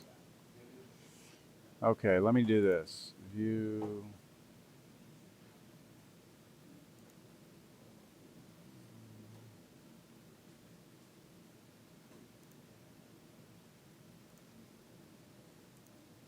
Ah.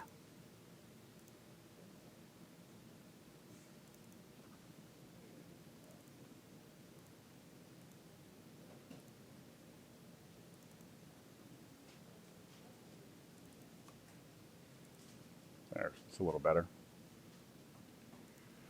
Okay, so there's the graph, right? And we're supposed to go out to the x value of 3, which is somewhere around here, and we're supposed to find the equation of the tangent line. So let's see if we got it. It's negative 2 over 25, x minus 3, plus 0.3.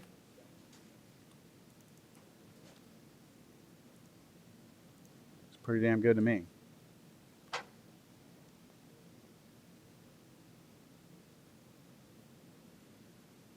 I'm convinced.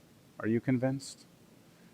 And we can always have the computer do it for us. The slider, bring in the tangent, go to 3, and yeah, we're right on top. Okay? So we did the same thing that we did in the past, except now our function's a little more involved. We're using the quotient. We have to use quotient rule to get that derivative.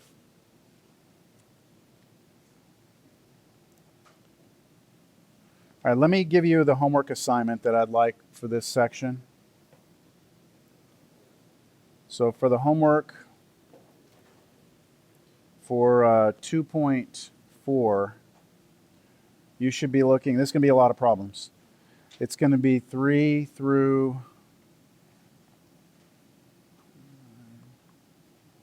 33. Odd.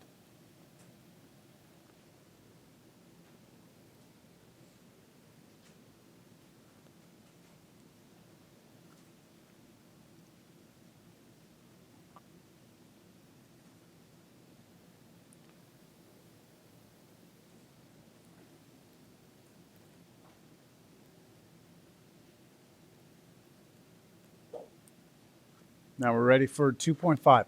This will be the last bit of material on the test.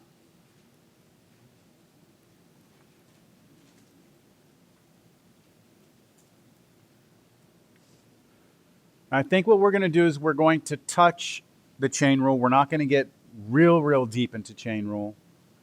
And that way the level of the problems on the test for chain rule will be kind of on the easier side. And then on the next test, you'll have more difficult chain rule problems.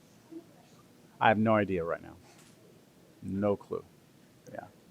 Yeah. What I'll do is, I'll start to get an idea of what the test is going to look like as soon as we finish today, and then I'll throw something out there today for you as far as a guide. Like, for example, I can tell you right now, most of the test is going to be from limits on. Like those first few sections, probably won't see much of anything on that. Okay, chain rule. So up to this point, we know how to do power rule, product rule, quotient rule, and various things like constants and constants in front of functions. But now we want to know what we do when we have a function inside of another function. So I'll start with this first example. What if y equals sine of x squared plus x? So you don't have product rule here, right? Like, this is totally incorrect to say that's a product, right? Because sin by itself is nothing. It's sine of x squared plus x. So there's no multiplication occurring at all, is there? What you do have, though, is a function inside of another function. So here's how we're going to do this. There was a time back in the beginning of class where I said, Can you take a composition of two functions and write them out, break them down into parts, like the fog? Like, look at this function and look at it as a composition of other functions. And so let me just show you what I mean. We can call y equals sine of u, but then u was equal to x squared plus x. Do you remember us doing this? I said this would come in helpful later. So does everyone agree that if I let y be sine of u, and I call u the x squared plus x, then if I rewrite y, replacing u with x squared plus x, we have the original problem. Okay.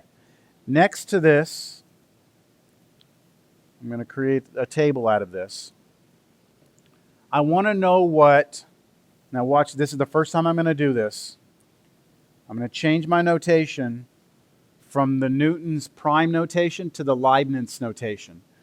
So what does dy du mean? That means I want the derivative of this, right? The derivative of y treating u as a variable. In other words, what's the derivative of sine of u? Cosine of u.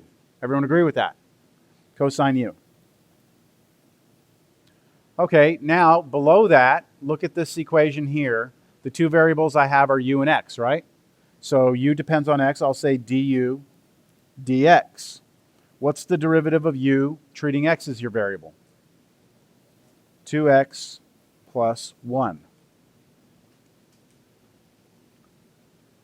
What is it in the original problem I was asking for? The derivative, right? That's what we really wanted to know. I wanted to know what y prime was. But do you agree that's the same as me saying dy dx?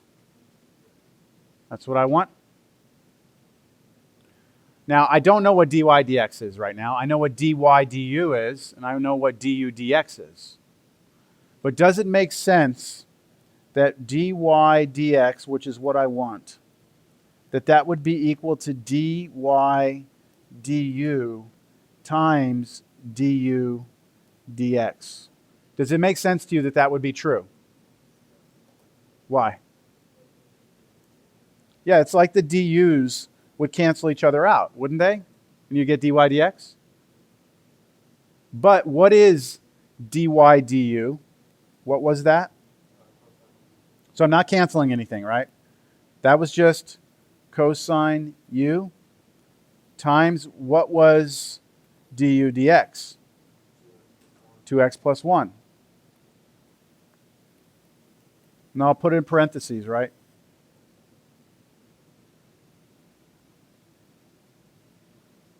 So it looks like the derivative of y with respect to x, which is what we wanted, should be this part right here in the table times this part. The only issue I have right now is that my final answer has a u in it, and I should have x's. All x's. So how can I replace this u? What is u? X squared plus x. And that's sitting inside the cosine, isn't it? So that u right there became this. And that's just from the definition of what u was right there in the top, the left side up there. And then I still have sitting next to that, what? 2x plus 1. And that's our final answer.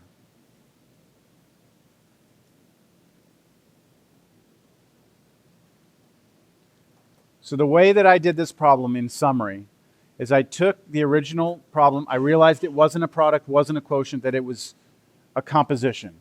I broke down the composition into smaller functions, smaller equations. Each of these equations I can take the derivative of. I wrote them out. Then I differentiated them. Then I multiplied them together. Then I replaced my u with the stuff in terms of x. Right? That's the idea of what the chain rule is. This right here is our chain.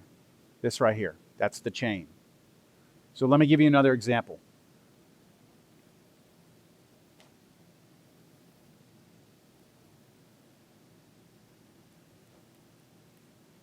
Y equals sine of sine of cosine of the square root of x.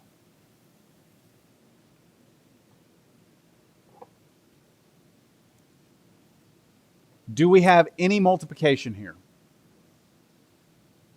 Is there anything times something, like a function times a function? No. The square root of x is sitting inside of what function?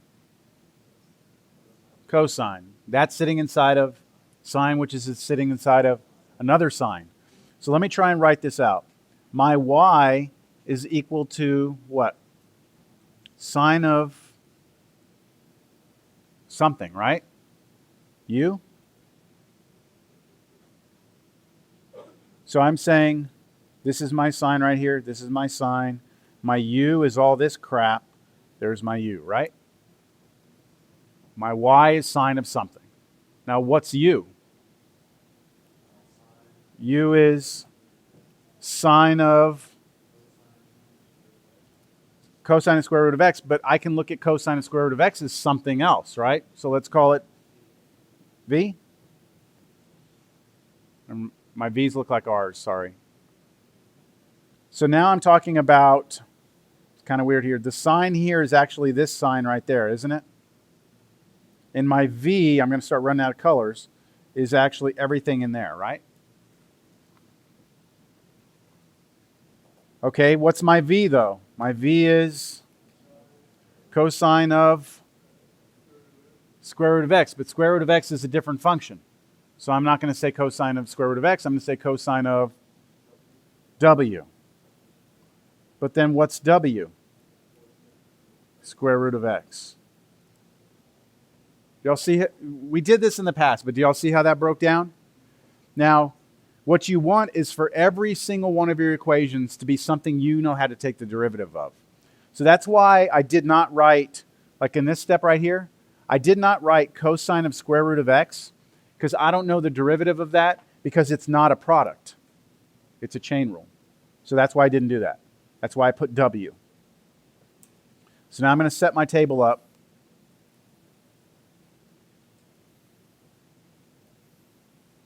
The first one I have, I'm going to be doing what? dy du. And that should be? What's derivative of sine of u? Cosine of u. Okay, next one should be d what, d what? U d v, right? Which is again cosine of what? V. The next one is d v d w, which is negative sine of w. And then dw dx, which is 1/2 or 1/2 root x.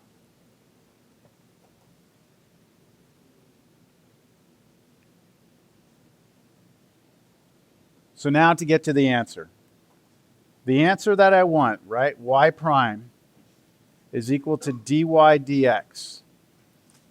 But using the chain rule, this is the same as dy du times du dv times dv dw times dw dx.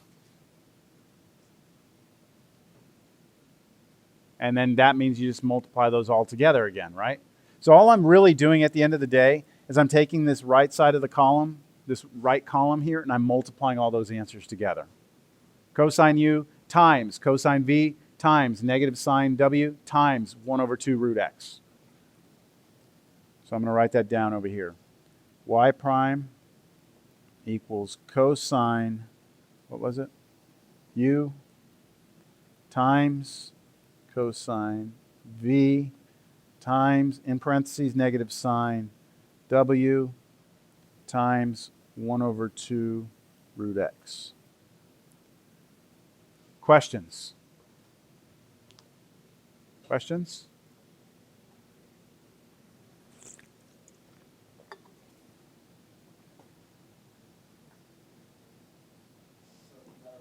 Oh, no. Yeah, that would be nice. Everything has to get back in terms of x. So let's start plugging things in, and I'll kind of go slow through this. What is u? This is sine of v, right? Then I have times what's cosine of v. So what's v? Cosine of w. And then times negative sine of w, but what's w? Square root of x. And then 1 over 2 root x. So all I did in that first line was I replaced my u with sine of v, I replaced my v with cosine w, and I replaced my w with what? Root x? Do y'all see that? And now I got to go again. What's v right there? We have sine v right there in the green. What's v? Cosine w. So just be careful with your parentheses here. It's cosine of sine of what? What's v? Cosine w. Close that off twice. Times cosine of what's w?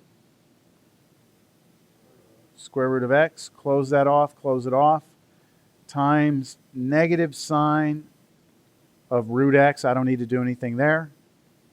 Then times 1 over 2 root x. Now I got to keep going, right? So in this line, all I did was I replaced v with this. I replaced w with this. How many more times do I have to do this? Just one more. I just got to get rid of this w, right?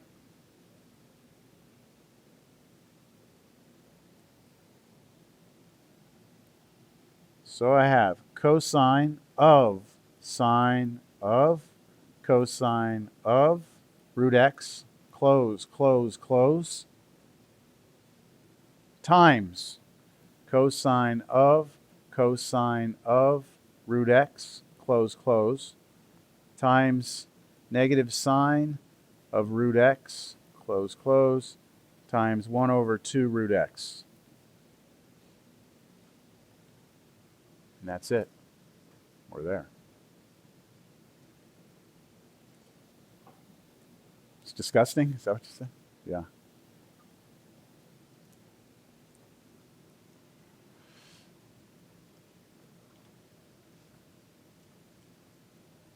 Now look, honestly, a Calculus 1 student, by the end of this summer, if you're asked to take the derivative of this up here, the original problem, should be able to do it mentally without making a table. And I'll explain how, because what I've shown you so far, everything I've shown you has just given you a mechanical way to do this.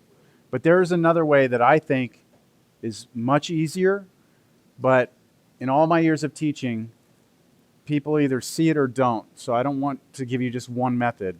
This way is one, and now here comes the next way. So I'm going to show you now the previous problem we did with a different way. And you get to kind of, I guess, ease your way into it. The first problem we did was sine, was it x squared plus x? No, the one before this one. Sine x squared plus x. Next to this, I'd like to write the answer of what we got. It was cosine x squared plus x times 2x plus 1, right? That's what we got?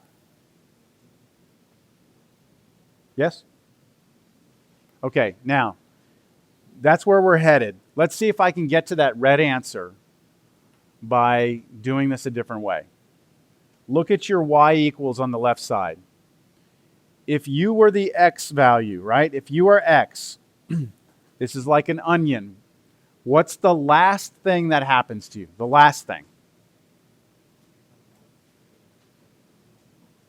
If I just plug in a value, it would be x squared plus x, whatever that is, right? So if I plug in 2, it'd be 2 squared plus 2, which would be 6, right?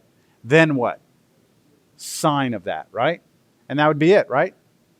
So would you agree that sine is the last thing happening? Yes? Sine is the last thing happening. That's where you start, okay? That's where you start. So watch how I write this. Y prime equals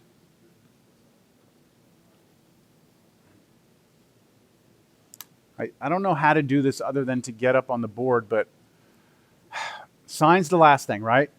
So I would like for you to just squint your eyes, if you can, and tell me what is the derivative of, forget the purple, everything purple. What's the derivative of sine of x? Cosine x, right? What's the derivative of sine of v? Cosine v. What's the derivative of sine of purple? Cosine of purple, right? I mean, that's what it is. So what I'm going to do is first, starting with the last thing, which is sine, I ask myself, what's the derivative of sine of purple? It's cosine of purple. But what's purple? X squared plus x. I'll fill that in a second. Now, I go inside to the next layer of the onion. So I'm done with sine. I multiply now by the next function inside of sine. So imagine now that sine's gone. What was inside of that? The purple, right? What's the derivative of the purple? So I'm going to put the purple here, but I want its derivative, don't I? So I'll put a little like derivative mark next to it. So if you can fill this in, cosine, what was the purple? X squared plus x times, what's the derivative of the purple? 2x plus 1. And that's this. Right?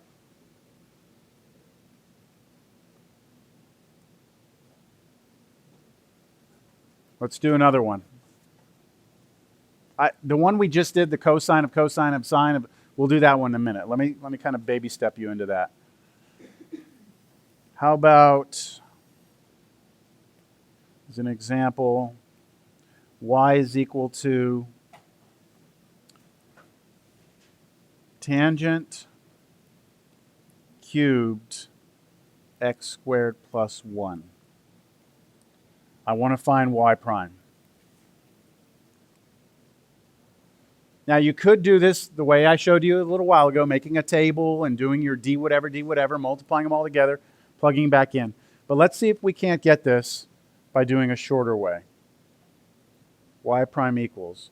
So if you are x, what's the last thing happening to you here? The cubed, right? Cubed. So imagine now that we have purple cubed. What's the derivative of purple cubed? What's the derivative of x cubed? 3x squared, right? So 3 purple squared? That's the derivative of purple cubed is 3 purple squared? Yes? Okay. So 3 purple squared. So I need that squared. So let me put parentheses squared. Times. Now what's the next thing inside after cubed going back in? What would be the thing that would have happened next? Well, the derivative of purple, but we'll look at the purple. Isn't the purple something inside of something else? So what's the last thing? Just look at purple. What's the last thing happening in purple? Tangent, right?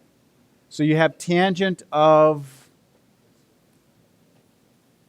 yellowish, reddish, orange, right? What's the derivative of tangent of something? So you have to look in your formulas. What's the derivative of tangent of x? Secant squared x. So you have secant squared of, not x though here, what? Purplish, orangish, reddish, right? And then you go inside tangent. You've done the tangent now. What's the derivative of what's inside tangent? Just 2x plus 1.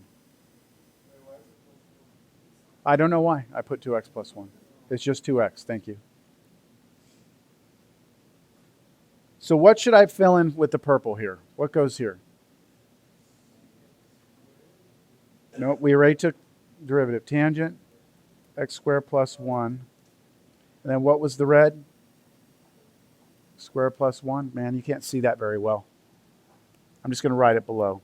3 tangent x squared plus 1 squared times secant squared x squared plus 1 times 2x.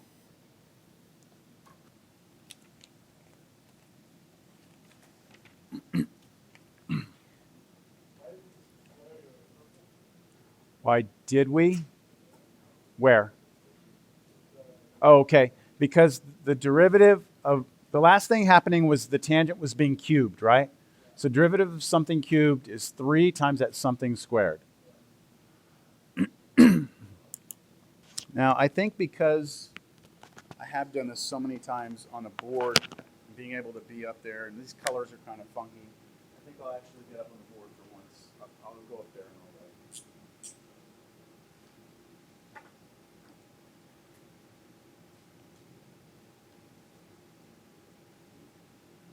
Okay, so what if we have square root of sine of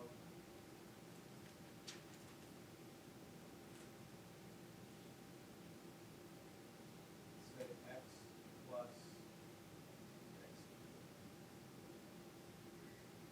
I'm trying to do this with the shortcut, okay?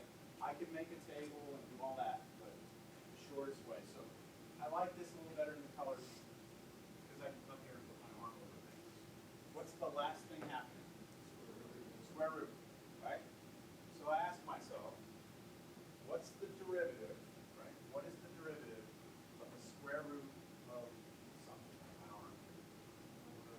1 over 2 square root of my arm, right? Whatever that crap is in there, right? So I have 1 over 2 square root of, now you don't want to put x here, right?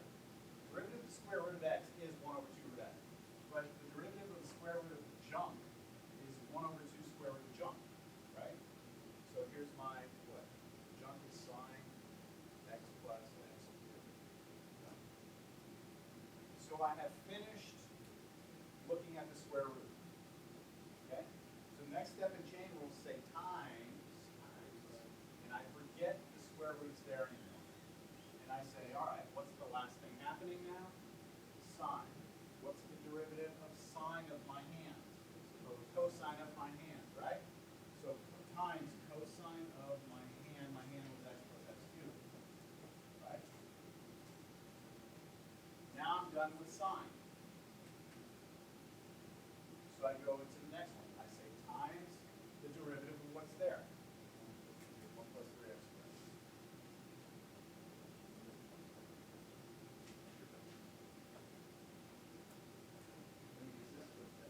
That's what you need to get to. I mean, the other way to have done this problem is to have done the table, right? So you go, look at this, don't write on these boards. The table would have been like y is equal to square root of u. U is equal to sine of v. V is equal to x plus x cubed. All this. This is just if you can't get this straight in your head. You got to act this back, fall back on it. But this is where you want to be by the end of class, or by Wednesday.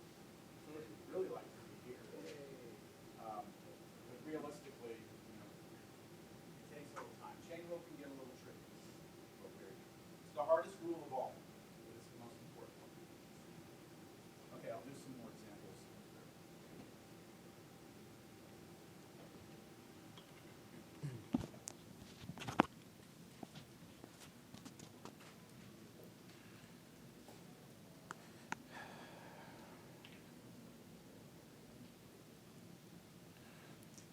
right.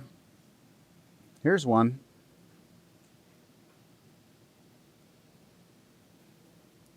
Y is equal to 3 over cube root, cube root of 1 plus secant x.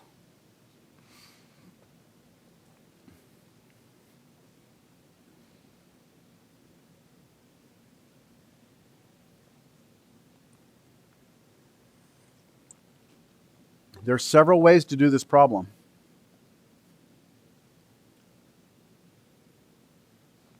Anyone have any ideas of how to approach it? You use the quotient rule, and from that you use the chain rule. Yes, you could do that. You could do quotient with chain here. Let's try it. Let's see how that would work. So you're noticing you have an f on top and a g on bottom, right? And therefore, we know that the derivative will just simply be f prime g minus g prime f all over g squared. And I say simply, I mean, that's the formula for it, if I can figure those out, right? Is f prime going to be a problem? What's derivative of f? 0. Okay, what about g prime? Yeah, that's going to be some work. So let's try g. Let's just write down what g is over here. G is the cube root of 1 plus secant x, right?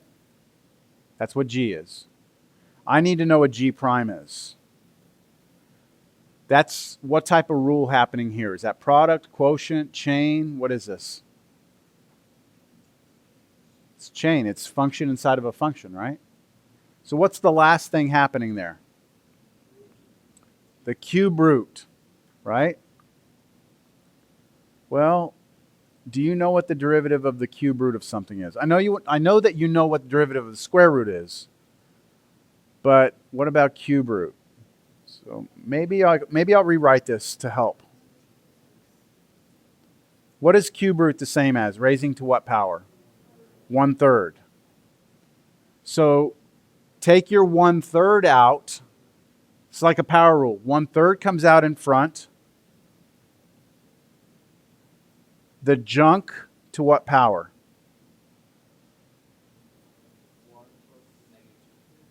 Negative 2/3. So what I'm doing is I'm working off of this one in the yellow instead. Because I don't have just a basic formula for cube root. Square root we're all supposed to know, but cube root's a little more involved. So cube root I rewrote as all of that to the 1/3, and then I said, hey, look, the last thing happening there is the 1/3 power. So when I take derivative, 1/3 comes out, 1/3 all the junk to the negative 2/3. Now times what? Times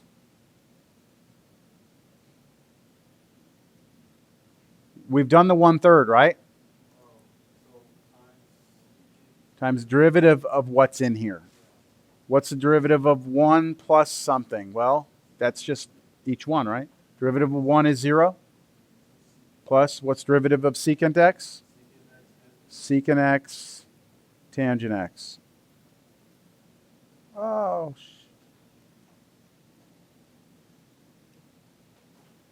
not sure what just happened. There we go. Secant x, tangent x. I'm out of room there.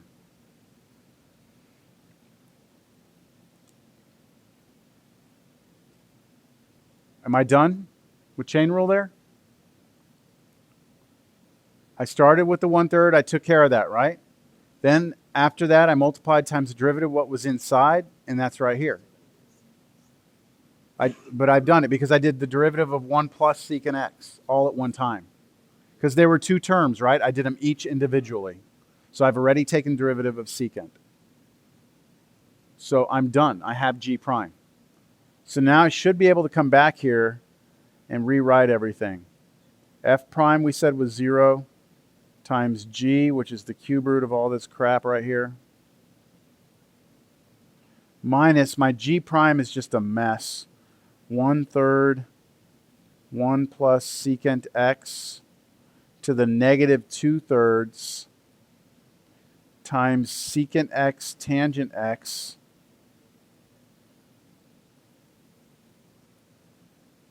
What am I still missing? That's G prime right there. What about F? Times 3, that's my F, all over G squared, which is that cube root of all that junk, squared. Nightmare. All that goes away. That top left is going to go away because it's 0.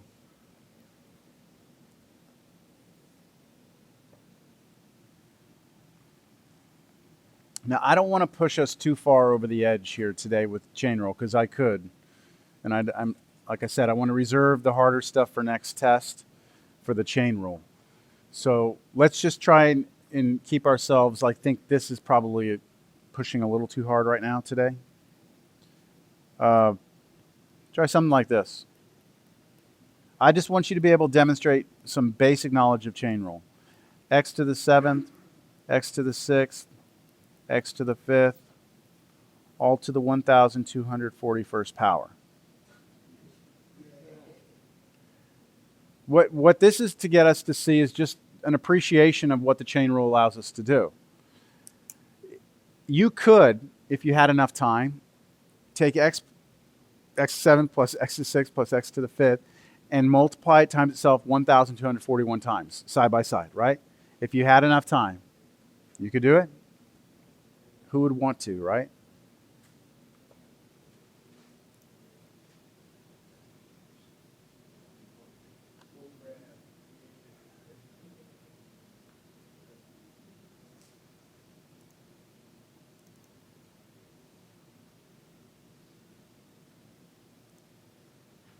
I'm saying take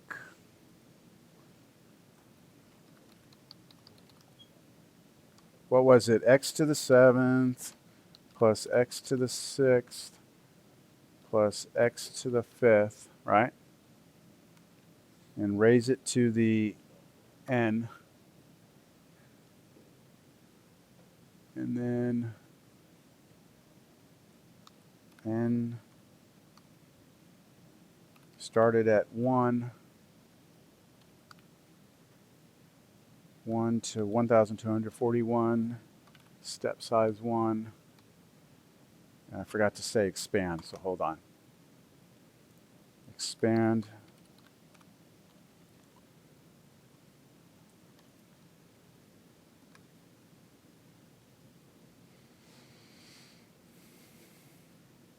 All right, so that's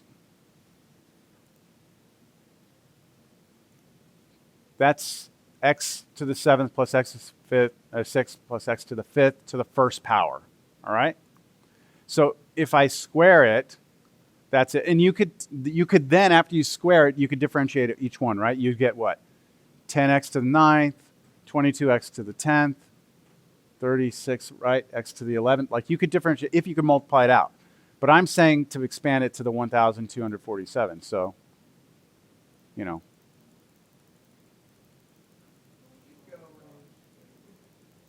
You get the idea, right? I wonder if I'll overload the computer. Who would want to do that? No one, right? No one. But you could theoretically do it, couldn't you? But the power of the chain rule is that we can, instead of expanding this, look at this as something inside of something else. So what's the last thing happening here? The 1,241. So what is the derivative of something to the 1,241? 1,241 times that's something to the 1,240th power, right? But what was in there? Okay, am I done? No, times now the derivative of what's inside. So what's the derivative of what's inside? 7x to the 6th, 6x to the 5th, 5x to the 4th. There we go. That's super clean, super easy, right? Without chain rule, that's a mess. Impossible, probably. for a human. All right, what I'd like to do now is give you some problems to work on your own to see how this chain rule is working out in your brain.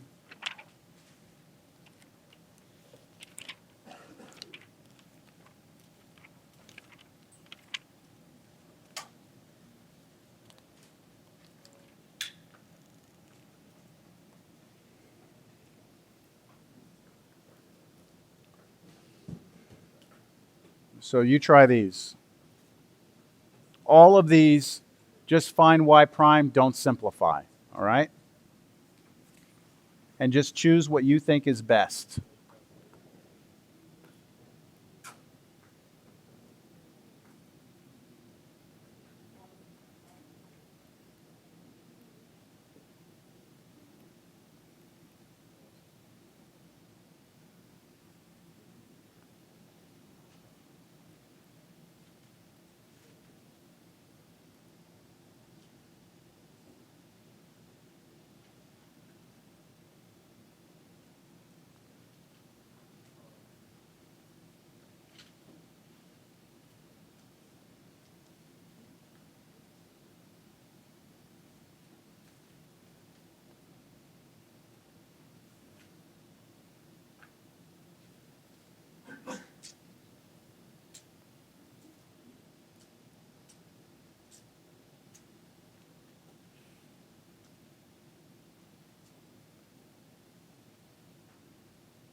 We have like 50 minutes, so I'm going to give you a good little set of problems here.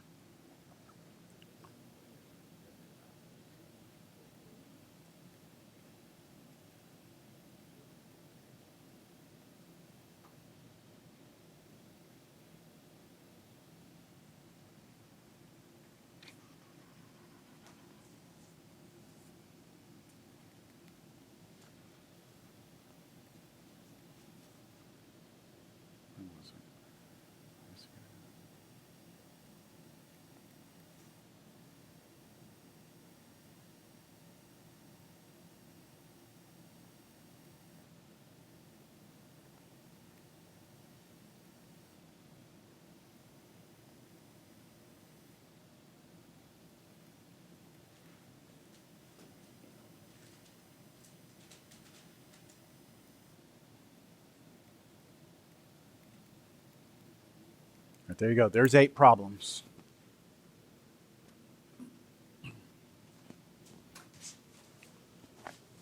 It's a good little problem set. There's a bit of product, quotient, and chain in there. So see how you do.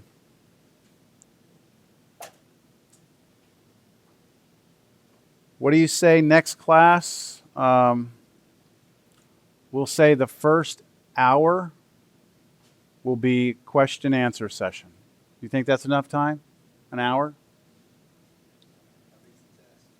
Well, you'll have the rest of the class for the test. So how long is this class? Like 3.5 hours? So you'll have 2.5 hours for a test. That's as long as I'd want it to be. So, okay, that's what we'll say. First hour of class, come in with any questions. If you're comfortable, you don't have to show up till 2. The test will start at 2. All right? But I'll be here from 1 to 2 to answer questions. That sound fair? And I'll be in my office beforehand also if you need help. All of those you're trying to find y prime. Yep.